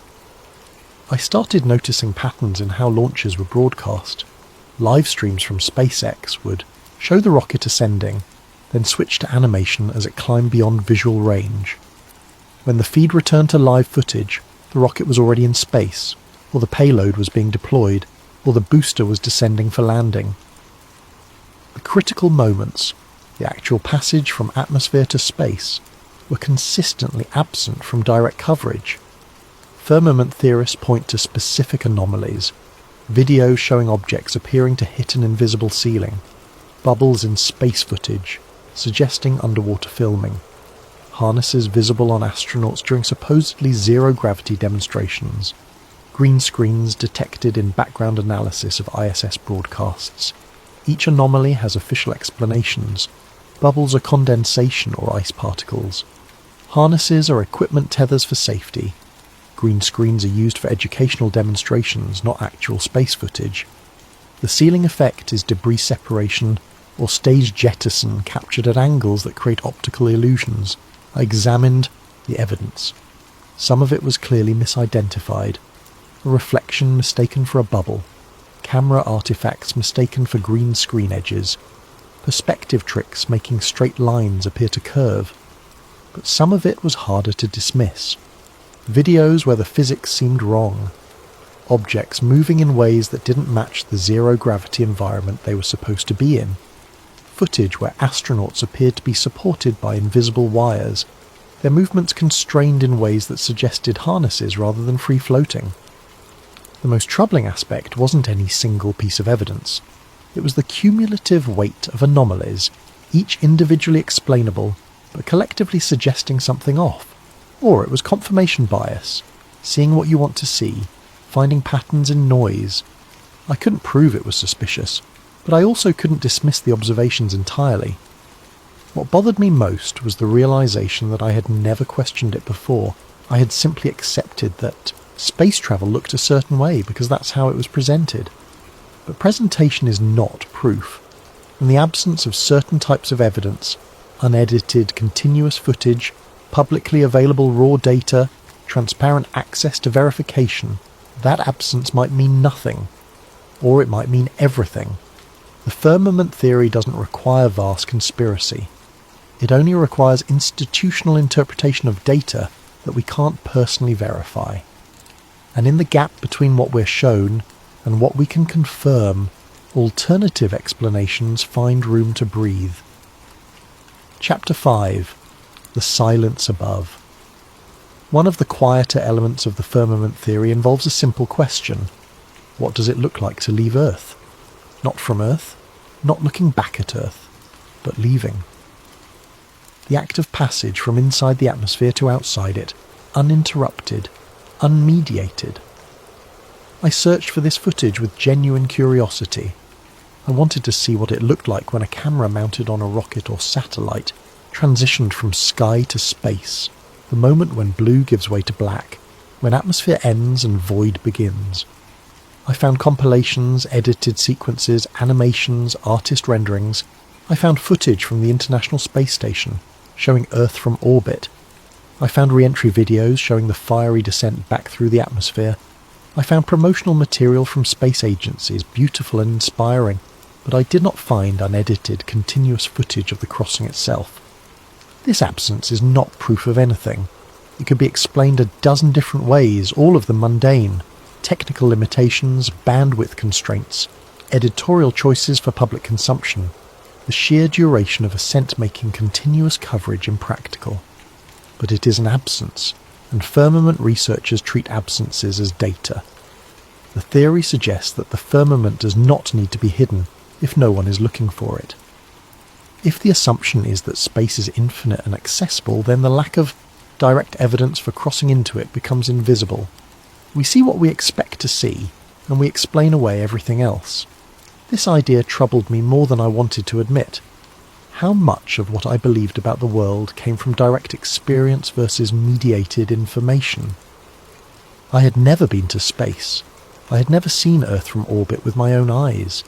I had never witnessed a rocket launch in person, let alone tracked its entire ascent beyond the limits of visibility. Everything I knew about space came from images, videos, reports, textbooks, authorities. I trusted those sources. Of course I did. They came from institutions with resources, expertise, decades of accumulated knowledge. NASA, ESA, Roscosmos, SpaceX. These organizations employed thousands of scientists and engineers. They had budgets in the billions.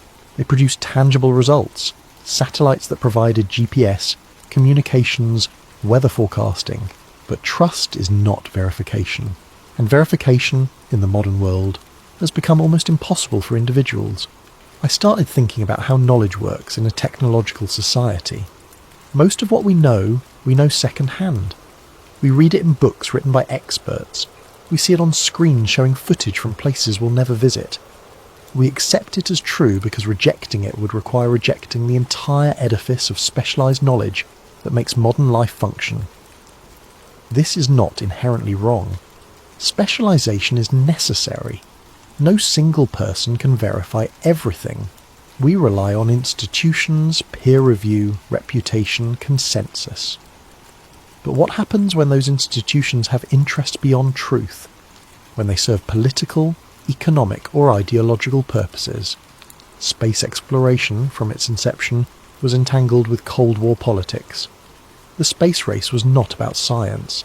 It was about demonstrating technological superiority, projecting power, claiming ideological victory. Sputnik terrified the United States not because it was dangerous, but because it symbolised Soviet capability. The Apollo program was a response to that terror. Kennedy's speech about going to the moon was not a scientific proclamation. It was a strategic decision. We choose to go to the moon not because it's easy, but because it serves national interest.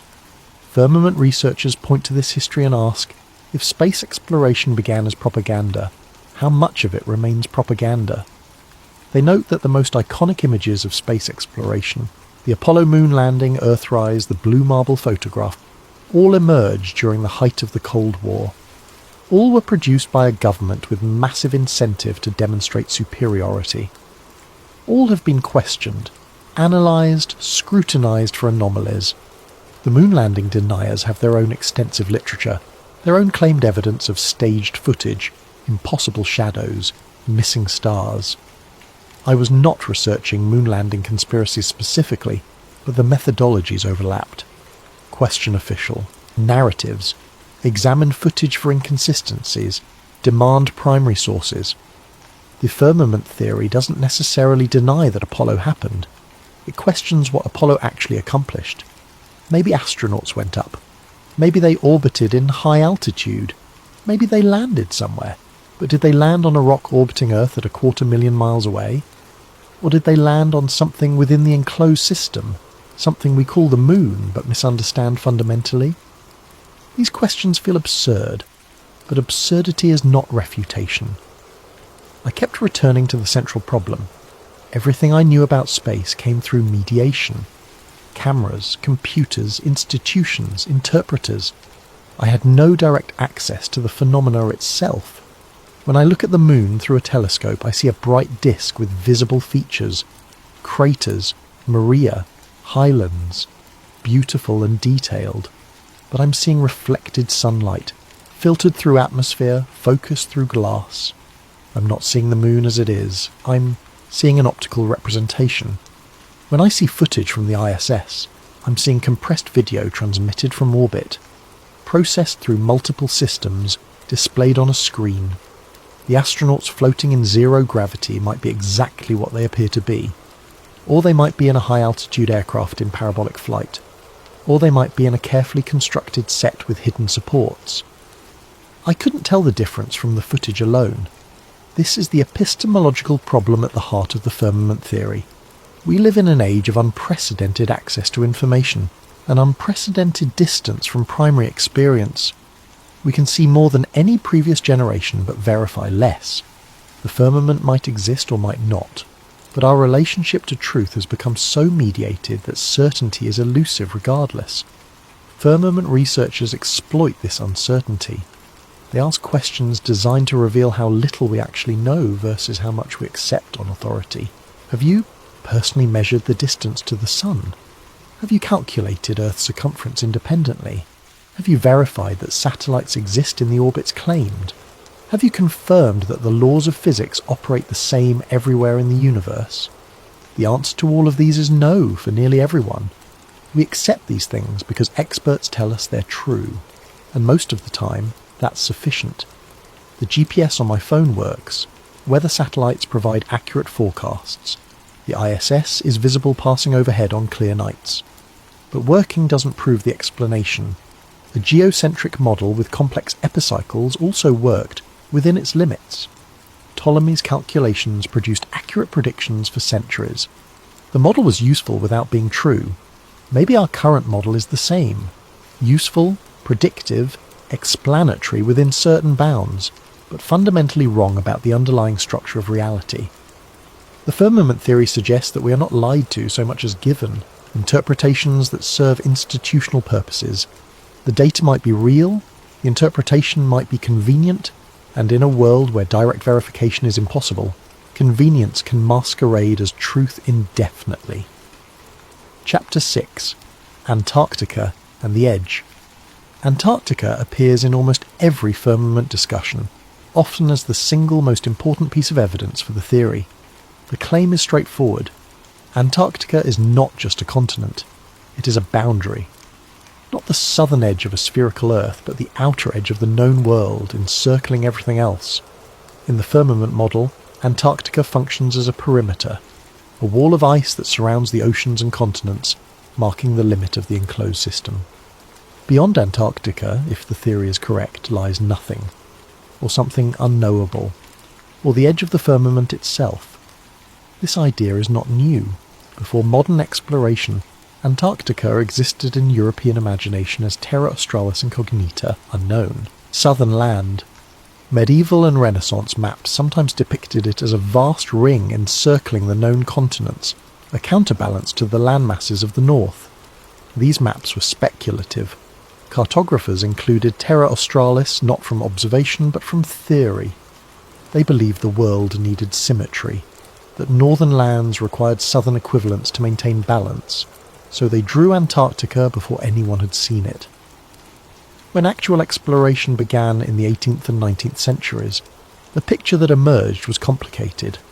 Captain James Cook circumnavigated Antarctica between 1772 and 1775, becoming the first explorer to cross the Antarctic Circle.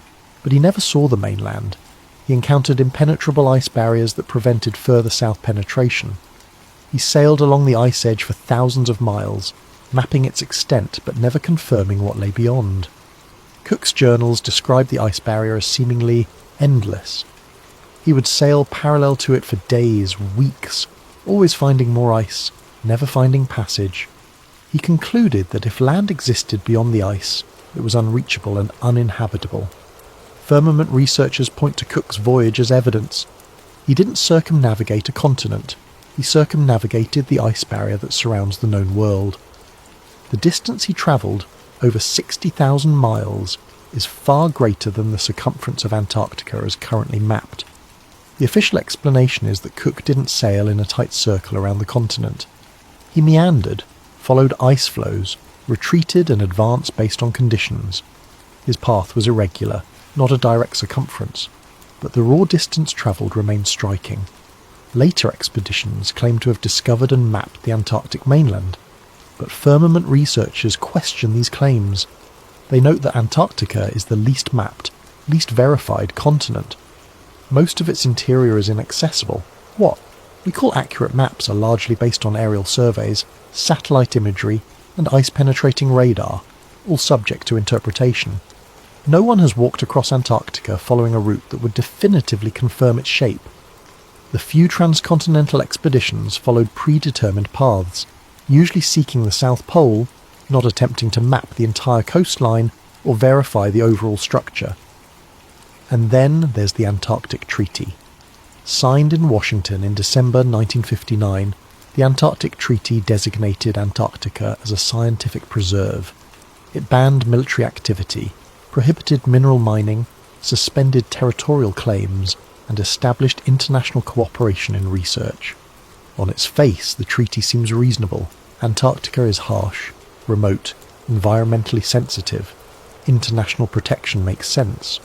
But firmament theorists see something else. They note that the treaty was signed during the Cold War, a period when the United States and Soviet Union agreed on almost nothing. Yet both nations, along with 10 others, immediately signed a binding agreement about Antarctica. Why? What made Antarctica so important that ideological enemies found common ground there? The treaty's provisions are extensive. Article 1 prohibits any military activity. Article 7 allows any signatory nation to inspect any other nation's Antarctic stations at any time. Article 9 establishes regular consultative meetings to discuss Antarctic governance. But the most interesting provision is the implicit one. All territorial claims are frozen. 7 nations had claimed portions of Antarctica before the treaty. The treaty doesn't resolve these claims. It suspends them indefinitely. No new claims can be made. Existing claims cannot be enforced or expanded. Firmament researchers ask, why freeze territorial claims on a frozen wasteland? If Antarctica is just ice and rock with no strategic value, why bother with complex international governance? The official answer involves science and environmental protection.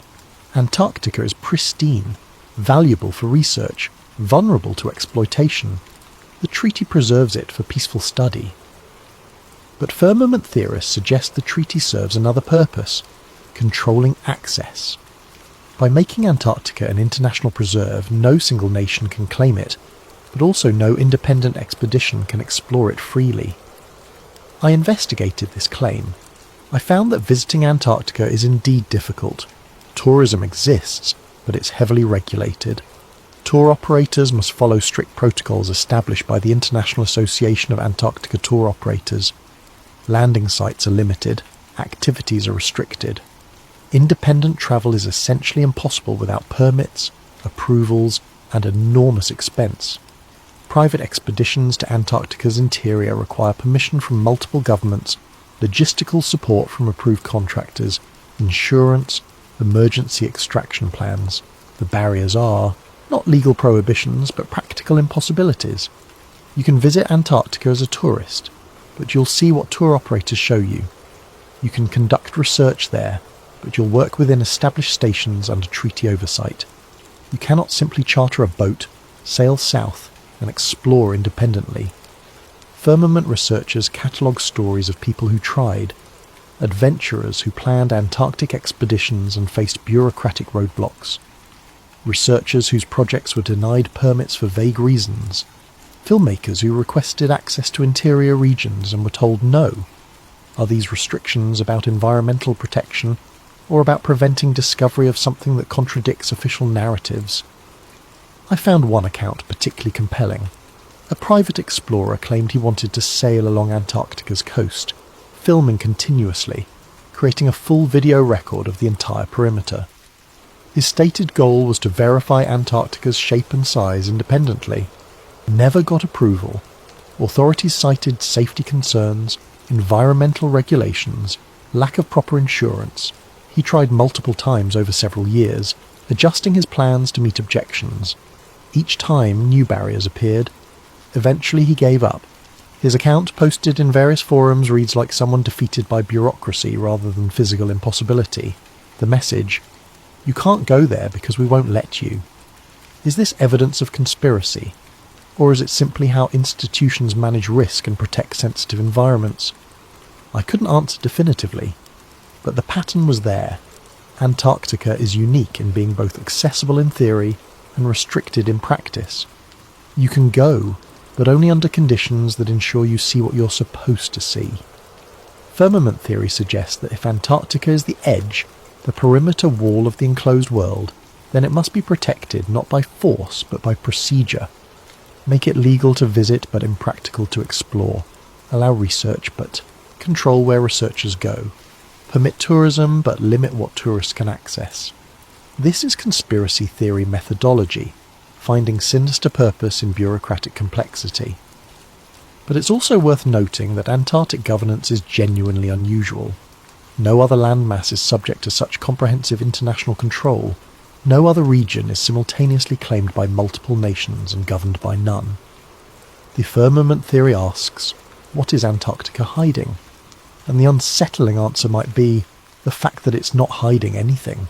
It's openly there, surrounding everything, and we're just not allowed to look closely enough to realise it. I looked at maps of Antarctica. The official ones show a roughly circular continent centred on the South Pole. The firmament model depicts it as a ring around the outer edge of a flat plain. Both maps use the same data points, the same coastline observations, the same ice formations, but they project that data onto fundamentally different shapes. One assumes a sphere, one assumes a plane, and from where we stand looking at paper or screens, we cannot tell which projection is true. Chapter 7. Control through Cosmology. The firmament theory expands beyond questions of physics. It becomes, at its deepest level, a theory about purpose.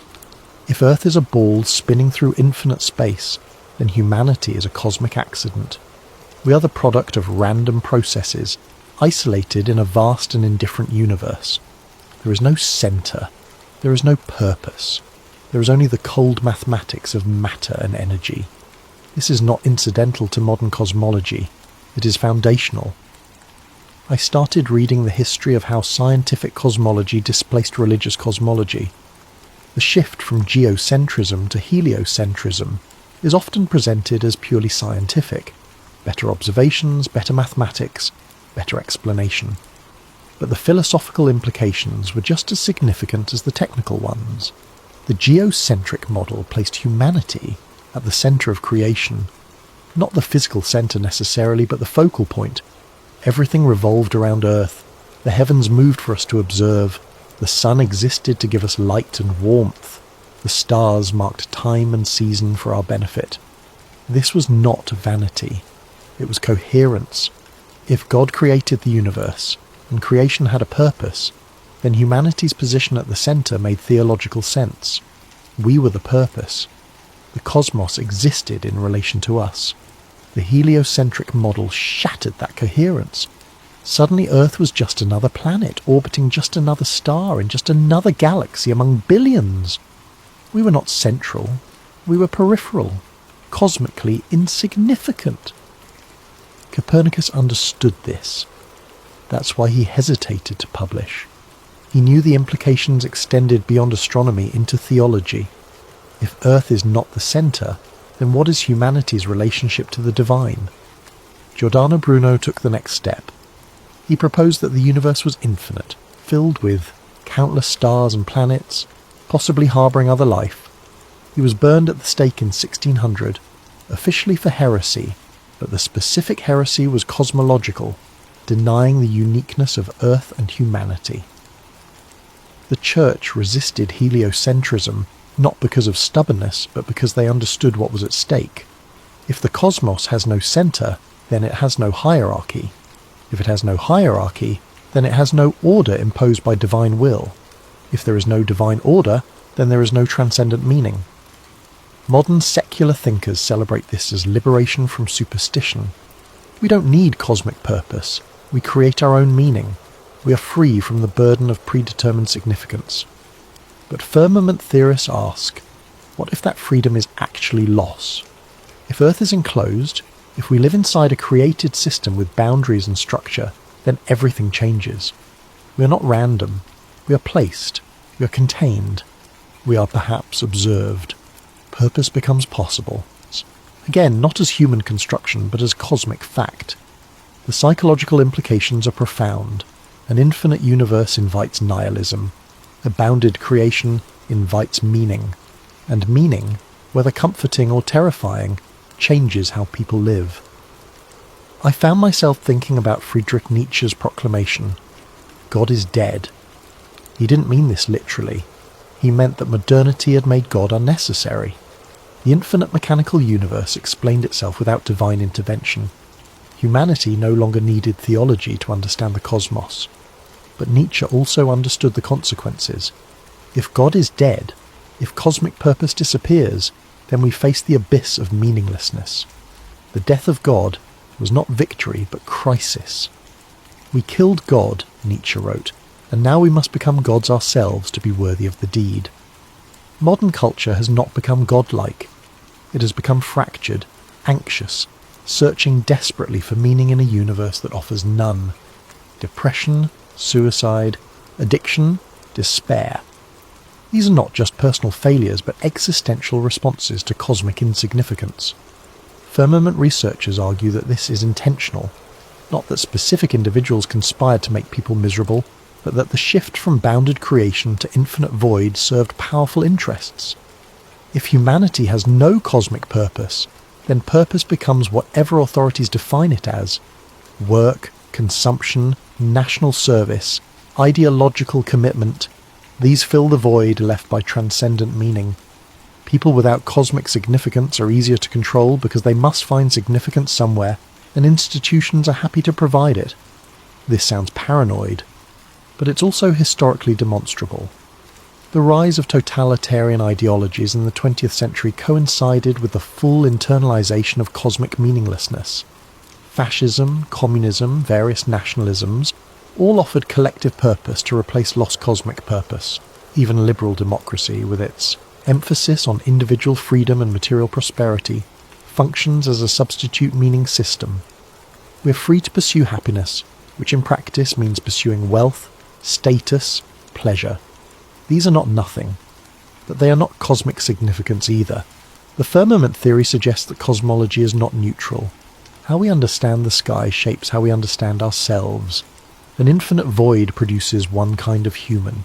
A bounded creation produces another. I thought about medieval Europe, often dismissed as superstitious and backward. But medieval people lived in a cosmos saturated with meaning. Every star was an angel. Every planet had divine significance. The heavens declared the glory of God. Life was hard, often brutal, but it was not meaningless.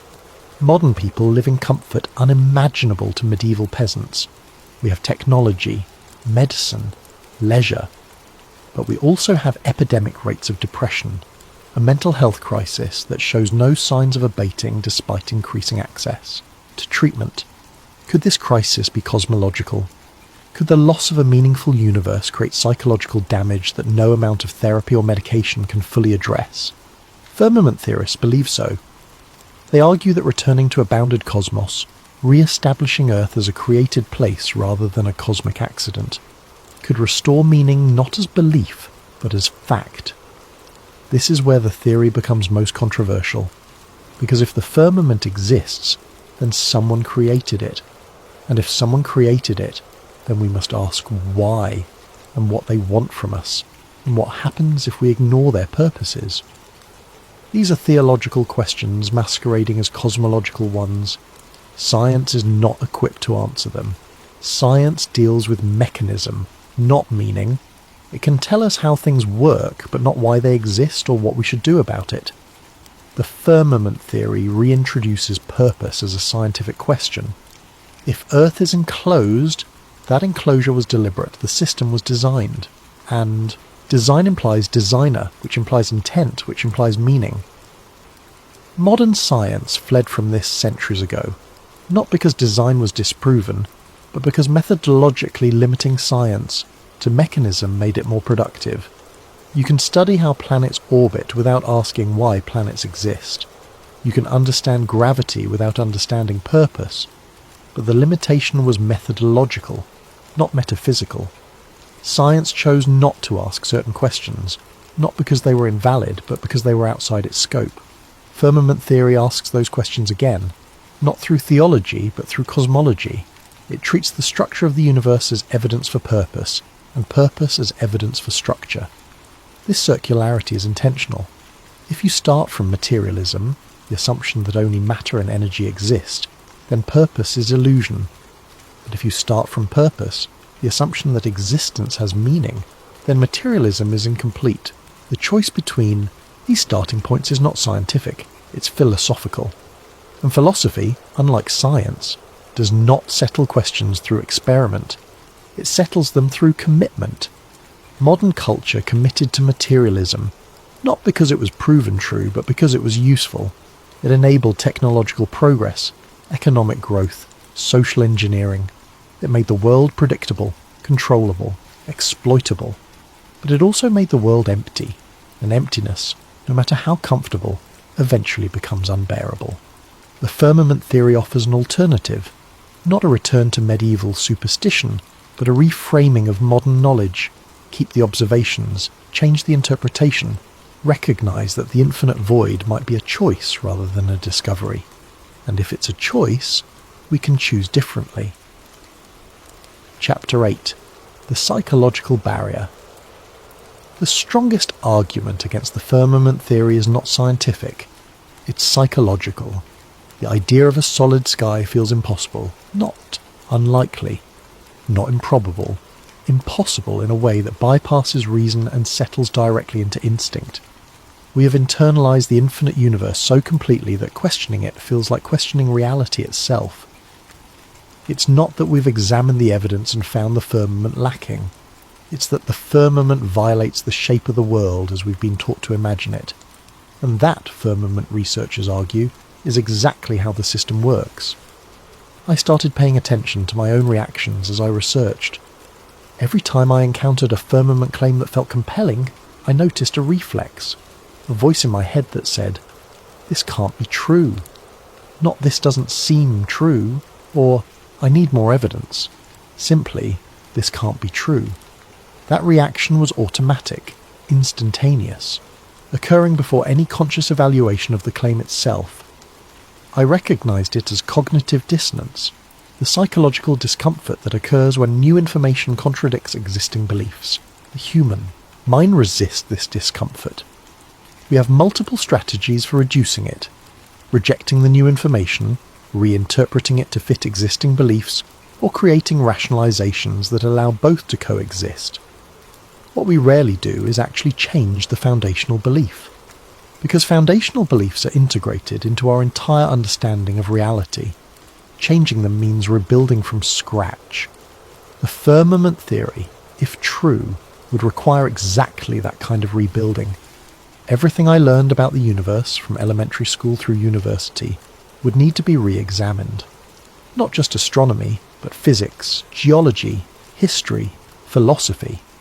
The entire edifice of modern knowledge rests on certain cosmological assumptions. If those assumptions are wrong, the edifice doesn't just modify, it collapses. This is terrifying. Not intellectually terrifying, but existentially so. It means that the authorities I trusted were wrong. The institutions that educated me failed. The consensus, reality I share with billions of people, is mistaken. More than mistaken, constructed. Built deliberately to produce a certain kind of understanding, a certain kind of human being. I found myself thinking about education, how we learn about the universe from childhood. Picture books showing the solar system, the planets orbiting the sun, Earth as a blue marble floating in black void. These images are presented as photographs, as direct representation of reality, but they're not. They're artist renderings, composites, CGI reconstructions based on data interpreted through models. The photograph of Earth from space that hangs in classrooms is usually a composite of multiple images stitched together and colour corrected for visual appeal. Nothing wrong with that inherently, but we're not told it's a composite.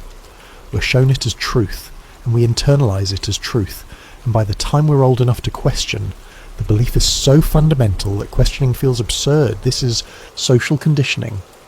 Not in the sinister sense of deliberate brainwashing, but in the mundane sense of how cultures transmit worldviews. Every society teaches its children a cosmology. Medieval Europe taught bounded heavens and divine hierarchy. Ancient Egypt taught the sky goddess Nut arching over the earth. Modern society teaches infinite space and cosmic insignificance. None of these cosmologies is self-evident. All require teaching, reinforcement, correction, when children's natural observations differ from approved understanding.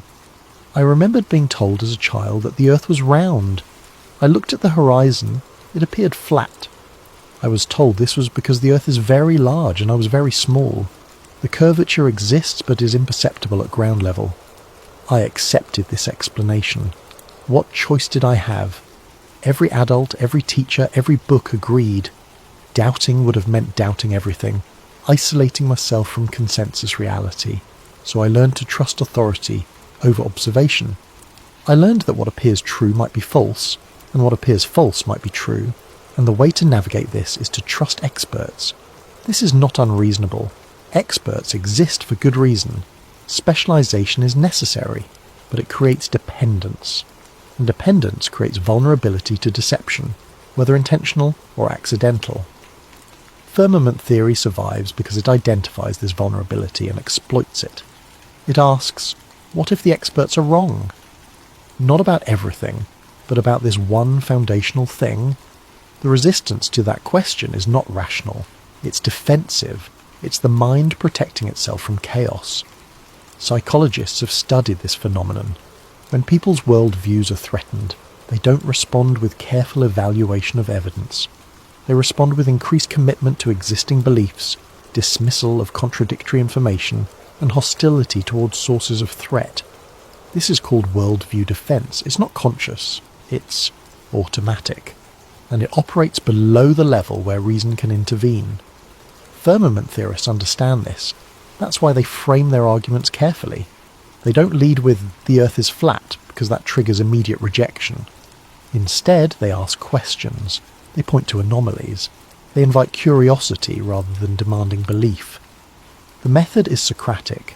Undermine certainty gradually. Create doubt. Show that what seems obvious might be assumption. Demonstrate that accepted answers don't fully address underlying questions. This works on some people. Those who already harbour doubts about authority, who feel alienated from mainstream consensus, who sense that something in the official narrative doesn't fit their experience. For them, the firmament theory is not absurd, it's liberating. It validates their suspicion that they've been lied to, manipulated, controlled. But it also creates new certainties just as rigid as the old ones. Firmament believers often become as dogmatic as the scientific materialists they oppose. They dismiss counter-arguments reflexively. They interpret every piece of evidence as confirmation. They retreat into echo chambers where their beliefs are never seriously challenged. This is the trap of conspiracy thinking. It begins with legitimate questions but ends with unfalsifiable worldviews. If all evidence against your theory can be explained as part of the conspiracy, then your theory becomes immune to disproof. The firmament theory walks this line. At its best, it's genuine inquiry into cosmological assumptions. At its worst, it's paranoid fantasy that sees deception everywhere. I tried to stay on the inquiry side, to ask questions without committing to answers, to examine evidence without deciding prematurely what it meant. But I felt the pull, the attraction of having an explanation that accounts for everything. The comfort of knowing or believing I know what others miss. This is the psychological allure of conspiracy theories generally. They promise hidden knowledge, special insight, the power of seeing through illusion. They elevate the believer above the deceived masses. This is ego gratification masquerading as truth-seeking, and it's dangerous because it feels like enlightenment. The firmament theory specifically offers something unique. It's not just about governments lying or corporations corrupting. It's about the fundamental nature of reality being other than we've been told. If true, it means we live in a creation, not an accident. We have purpose, not randomness. We are observed, not isolated. These are comforting ideas for people who find modern cosmology existentially devastating.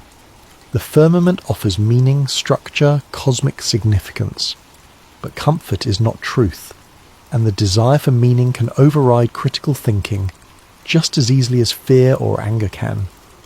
I had to keep reminding myself, the fact that I want something to be true doesn't make it true. The fact that believing something would be psychologically beneficial doesn't make it correct. Truth is independent of preference. Reality doesn't care what we need it to be, but we care, and that caring shapes what we're willing to consider, what we're able to see, what we can accept.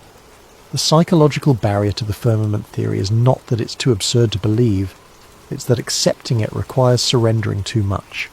The comfort of consensus, the trust in institutions, the shared reality that makes communication possible.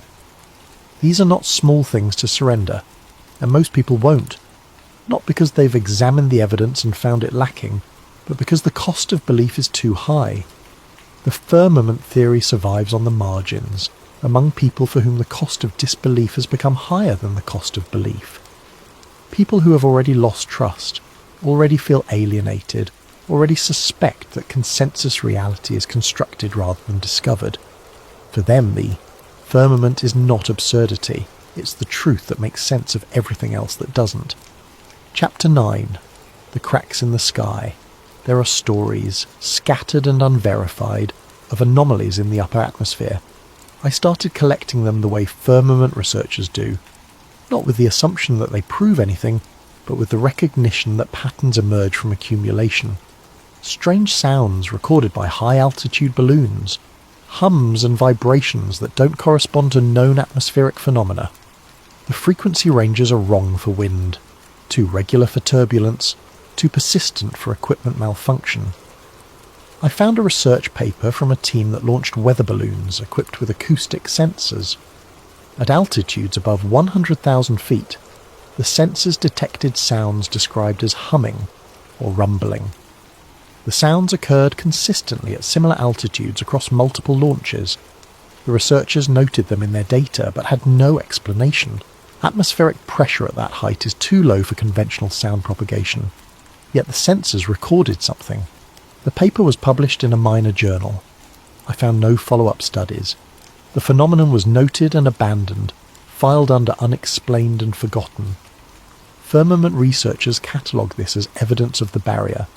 They suggest the sounds are the firmament resonating, vibrating, responding to pressure from below or forces from beyond. Is that what it is? Or is it electromagnetic interference misinterpreted as sound? Or some atmospheric effect science hasn't yet explained? I couldn't know, but the sounds were recorded. That much was verifiable. Then there are the lights. Unexplained light patterns observed by pilots and astronomers. Not auroras, which are well understood. Not meteors or satellites or conventional aircraft. Something else. I read accounts from commercial pilots describing flashes above the cloud layer. Brief, intense, blue-white light that illuminates the sky at altitudes where nothing should be. The flashes don't fall like meteors. They don't move like aircraft. They appear, pulse, and vanish. One pilot described seeing these lights during a transoceanic flight. He reported them to air traffic control. They had no explanation. Other aircraft in the area saw nothing. His cockpit instruments showed no anomalies, but the lights were there, he insisted, visible for perhaps 5 or 10 seconds before disappearing. He filed a report. Aviation authorities investigated. No explanation was found. The incident was classified as unexplained atmospheric phenomenon and closed. Firmament theorists point to these reports as glimpses of the barrier. They suggest the lights are energy discharges where objects, meteors, space debris or something else, strike the firmament and disperse. In conventional cosmology, these lights might be sprites or elves, upper atmospheric electrical phenomena associated with thunderstorms, but the sightings firmament researchers catalogue occur in clear conditions without nearby storms, at altitudes higher than where sprites typically form. Again, unexplained, not proof. But the accumulation is notable. There are also reports from people who claim to have witnessed objects appearing to stop at a certain altitude. Rockets, high-altitude aircraft, even meteorites that seem to strike something invisible and bounce or disintegrate. One account described a rocket launched from a private facility, designed to reach extreme altitude. The launch was filmed. In the footage, the rocket ascends normally until it reaches approximately 300,000 feet. Then it appears to hit something. The trajectory changes abruptly. The rocket tumbles, breaks apart, and falls. The official explanation was structural failure due to atmospheric stress. But the failure occurred at an altitude where atmospheric pressure is negligible, and the change in trajectory was sudden, as if encountering resistance rather than failing from internal stress.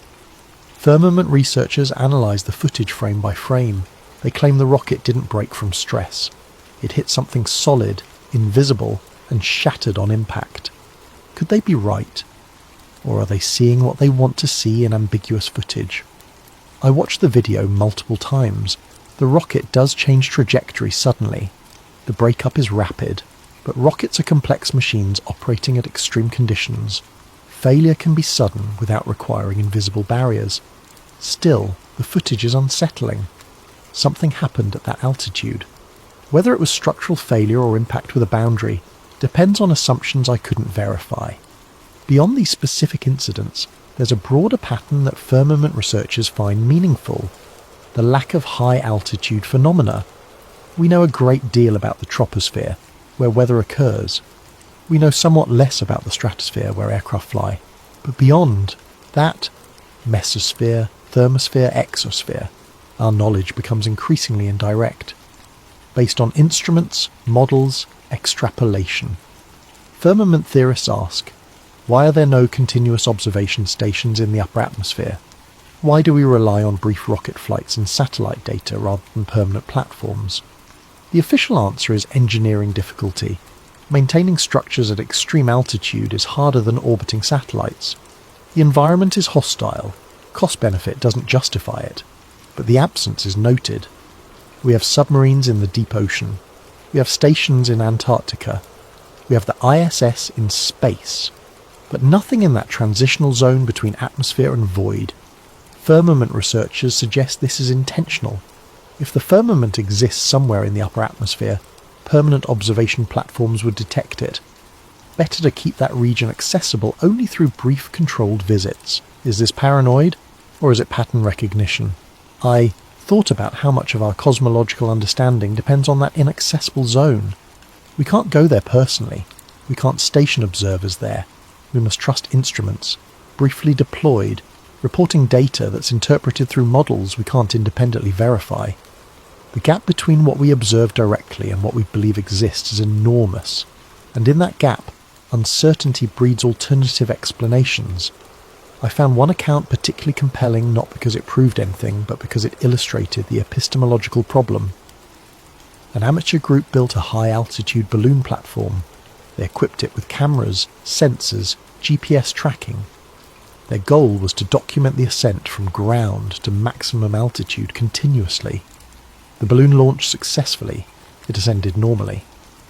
At around 120,000 feet, telemetry became erratic. GPS showed the balloon's position jumping impossibly. Cameras recorded distorted images as if passing through some kind of interference. Then, at approximately 130,000 feet, all systems failed simultaneously. No gradual degradation, instant loss of signal. The balloon was never recovered. GPS last position showed it at altitude, but search efforts found nothing. The amateur group concluded equipment failure, but they couldn't explain why all systems failed at once, or why GPS showed impossible position jumps before failure, or why the balloon vanished so completely. Firmament researchers catalogue this as the balloon hitting the barrier. They claim the altitude, around 130,000 feet, is consistent with other incidents. They suggest this is where the firmament begins, where the enclosed system transitions to whatever lies beyond. But balloons fail. Electronics malfunction. GPS can give false readings. The simplest explanation is technical failure plus bad luck in recovery. Except the pattern exists across multiple incidents. Different groups, different equipment, similar altitudes, similar failures. Is that statistically significant? Or is it confirmation bias, selectively remembering failures that fit the theory while ignoring the hundreds of successful high-altitude balloon flights that encountered no anomalies? I didn't know. I couldn't know without comprehensive data on all high-altitude balloon flights, their failure rates, the specific altitudes where failures occur, the types of failures experienced. That data might exist somewhere, but I didn't have access to it, and without it, I was left with anecdotes, patterns that might be real or might be imagined. This is the frustration of investigating the firmament theory. The evidence is always almost compelling but never quite definitive, suggestive but not conclusive, enough to maintain curiosity but not enough to force conviction. The cracks in the sky, if they exist, are subtle, not gaping holes that prove the barrier but hints, glimpses, moments when the ordinary seems slightly wrong in ways that resist easy explanation. Firmament researchers call this the veil effect. The truth is not hidden perfectly. It shows through occasionally, but it shows through ambiguously, in ways that can always be explained away by those committed to the conventional model. If you believe in the firmament, these anomalies confirm it. If you believe in infinite space, these anomalies are explained away. The data doesn't force a conclusion. It allows interpretation. And interpretation, I was realizing, is everything. The same observations that convince one person leave another unmoved. Not because one is smart and the other stupid, but because they start from different assumptions about what's possible. The firmament theory doesn't need smoking gun evidence. It needs accumulated anomalies, unexplained phenomena, gaps in official explanation. It thrives on uncertainty, on the recognition that we know less than we pretend to know. And in a world built on claimed certainty, admitting uncertainty is radical. Chapter 10. The unanswered question. By the time I reached this point in my research, I realized the firmament theory is not something you prove or disprove in a conventional sense. It's a framework, a lens, a way of interpreting the same data everyone else has access to but arriving at different conclusions. The question is not whether the sky is solid. The question is, how would we know if it was? If we live inside a closed system, if the sky is a boundary we cannot cross, then every piece of evidence we encounter would be interpreted through a model that assumes the opposite. We would see launches, orbits, satellites, space stations, and we would assume they prove infinite space because that's the only framework we've been given. But what if the framework is wrong? What if everything we observe is real but explained incorrectly? I thought about how science progresses. The standard story is that new evidence forces new theories. We observe something that doesn't fit the current model, so we develop a better model. Truth emerges through accumulation of knowledge. But that's not quite accurate. Science changes through paradigm shifts. An old framework is replaced not when evidence disproves it, but when a new framework explains the same evidence more effectively. The classic example is the transition from Newtonian physics to relativity. Newton's laws worked perfectly for everyday phenomena. They still do. Engineers use Newtonian mechanics for most calculations, but Einstein showed that at extreme velocities and gravitational fields, Newton's laws were approximations, not absolute truths. Einstein didn't prove Newton wrong. He showed that Newton's framework was incomplete, useful within certain limits but inadequate for the full range of physical phenomena. Could the same be true for cosmology? Could the infinite space model be useful, predictive, effective for certain purposes, but fundamentally incomplete? Firmament theorists believe so. They argue that the heliocentric infinite universe model works because it's internally consistent, not because it's true. You can make accurate predictions, build working technology, navigate successfully, all while operating within a flawed framework. Because frameworks don't have to be true to be useful. Ptolemy's geocentric model was useful for over 1,000 years. It made accurate predictions. It allowed navigation, calendar keeping, astronomical observation. The fact that it was based on Earth being the centre didn't prevent it from functioning. Copernicus's heliocentric model was simpler, but it wasn't immediately more accurate. Early heliocentric calculations were often less precise than Ptolemaic ones. The model won not because it was proven true, but because, over time, it proved more adaptable, more elegant, more compatible with emerging physics. Now we have Einstein's relativity, which tells us that there is no absolute frame of reference. Motion is relative to the observer.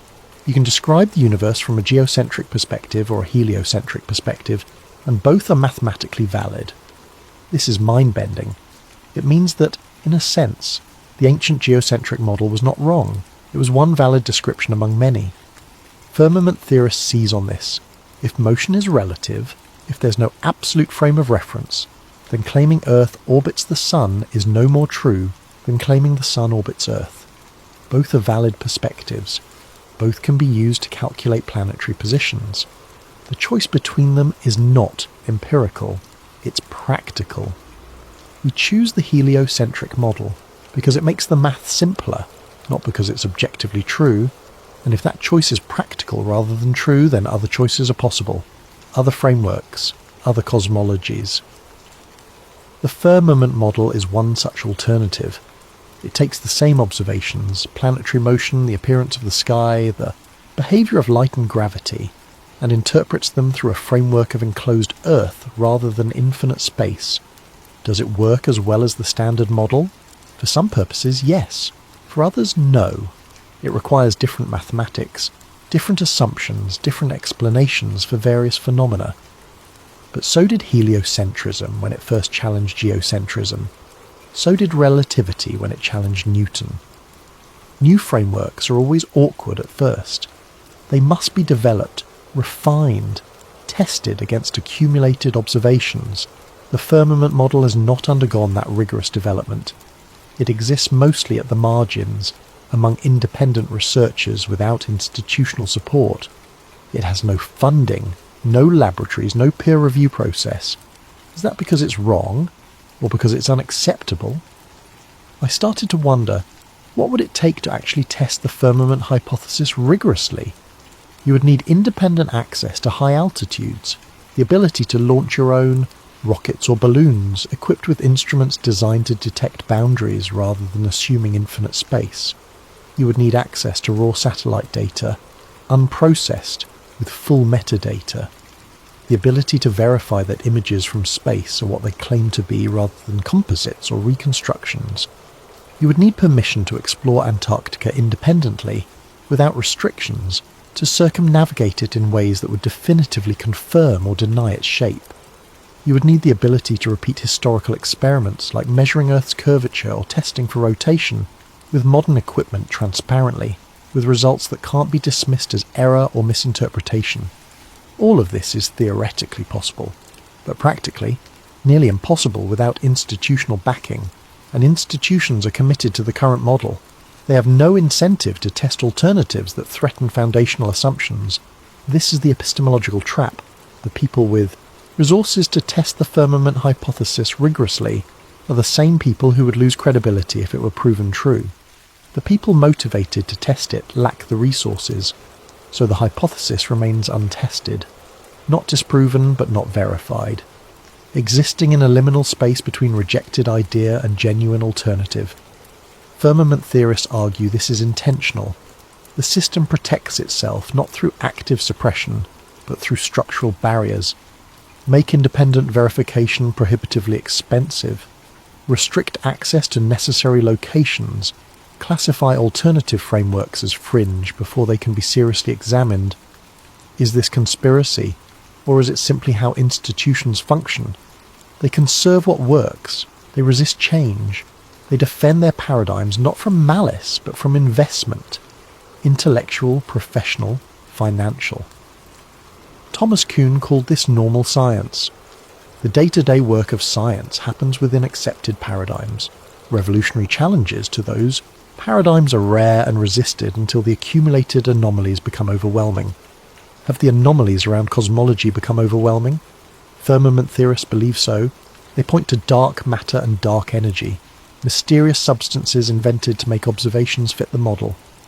They point to the cosmological constant problem, the horizon problem, the flatness problem, fundamental questions in cosmology that remain unanswered. They argue that maybe these aren't problems with the details, but problems with the foundation. Maybe the model itself is wrong, and no amount of adjustment will make it right. But mainstream cosmology responds. These are puzzles, not failures. Science always has unsolved problems. That doesn't mean the framework is wrong, just incomplete. Who's right? I couldn't say. Both arguments have merit. Science is always incomplete, but sometimes incompleteness indicates deeper error. What struck me most was the realization that I couldn't decide through pure reason. The question is too large, too foundational. It touches on epistemology, metaphysics, the nature of knowledge itself. How do we know what we know? Through observation, through authority, through institutional consensus, through personal verification. Each method has strengths and weaknesses. Each can lead us astray. And when they conflict, when observation seems to contradict authority, when personal investigation challenges consensus, we must choose which to trust. That choice reveals our values, what we believe about truth, knowledge, power, and trust. The firmament theory asks us to distrust authority, to question consensus, to privilege direct observation over expert interpretation. This is appealing to people who feel betrayed by institutions. It's threatening to people who depend on those institutions for meaning and structure. But it's not simply right or wrong. It's a different epistemological stance, with different risks and different rewards. Trust authority. You might be deceived, but you benefit from accumulated knowledge. Distrust authority. You might discover hidden truth, but you might fall into paranoid delusion. Both paths are dangerous. Both require wisdom to navigate. I don't have that wisdom. I'm still learning. Still trying to figure out how to evaluate claims that exceed my ability to verify directly. The firmament theory taught me this much. I know less than I thought I knew. The confidence I had in modern cosmology was not based on personal investigation, but on trust. And trust, while necessary, is not knowledge. Maybe the sky is solid. Maybe it's infinite void. Maybe the truth is something neither model captures. But the question matters. Not because answering it will change how I live. I'll still wake up, work, eat, sleep regardless of the sky's nature. But because asking it reveals the limits of my knowledge and the structure of my beliefs. And those limits, those structures, are worth examining whether the firmament exists or not. The exercise of questioning fundamental assumptions has value. It makes me more careful about certainty, more aware of how much I accept on faith, more humble about the difference between what I know and what I've been taught. And maybe that's the real purpose of the firmament theory. Not to prove the sky is solid, but to prove that we're still capable of asking. The resistance to that question, the immediate dismissal, the reflex that says this is too absurd to consider. That resistance might be the most interesting data of all. Because if the sky is solid, if we live in a contained world, then the system would not need to hide it perfectly. It would only need to make the idea of questioning it feel absurd, and it has succeeded. Epilogue. Living under a ceiling. I looked up at the night sky after finishing my research. It looked exactly the same as it always had. Calm, infinite, open. The stars were bright. The moon hung low on the horizon. The key darkness stretched on forever, or seemed to. I didn't know if the firmament was real. I still don't. But I understood why the theory persists. Why it attracts people who are not fools, not uneducated, not detached from reality. It persists because it asks a question that should not matter but does. What if the most fundamental assumption of modern cosmology is wrong? If the sky was never meant to open? If we live inside something rather than on something? If the boundary above us is real but invisible? then the greatest illusion would be believing it already disappeared. And perhaps that's the point. Not to prove the firmament exists, but to prove that we are still allowed to ask. I turned away from the sky and went inside. The stars remained where they were, fixed or distant, solid or infinite. I would never know for certain, but I would keep looking, because some questions once asked cannot be unasked, and maybe that's exactly what they're afraid of.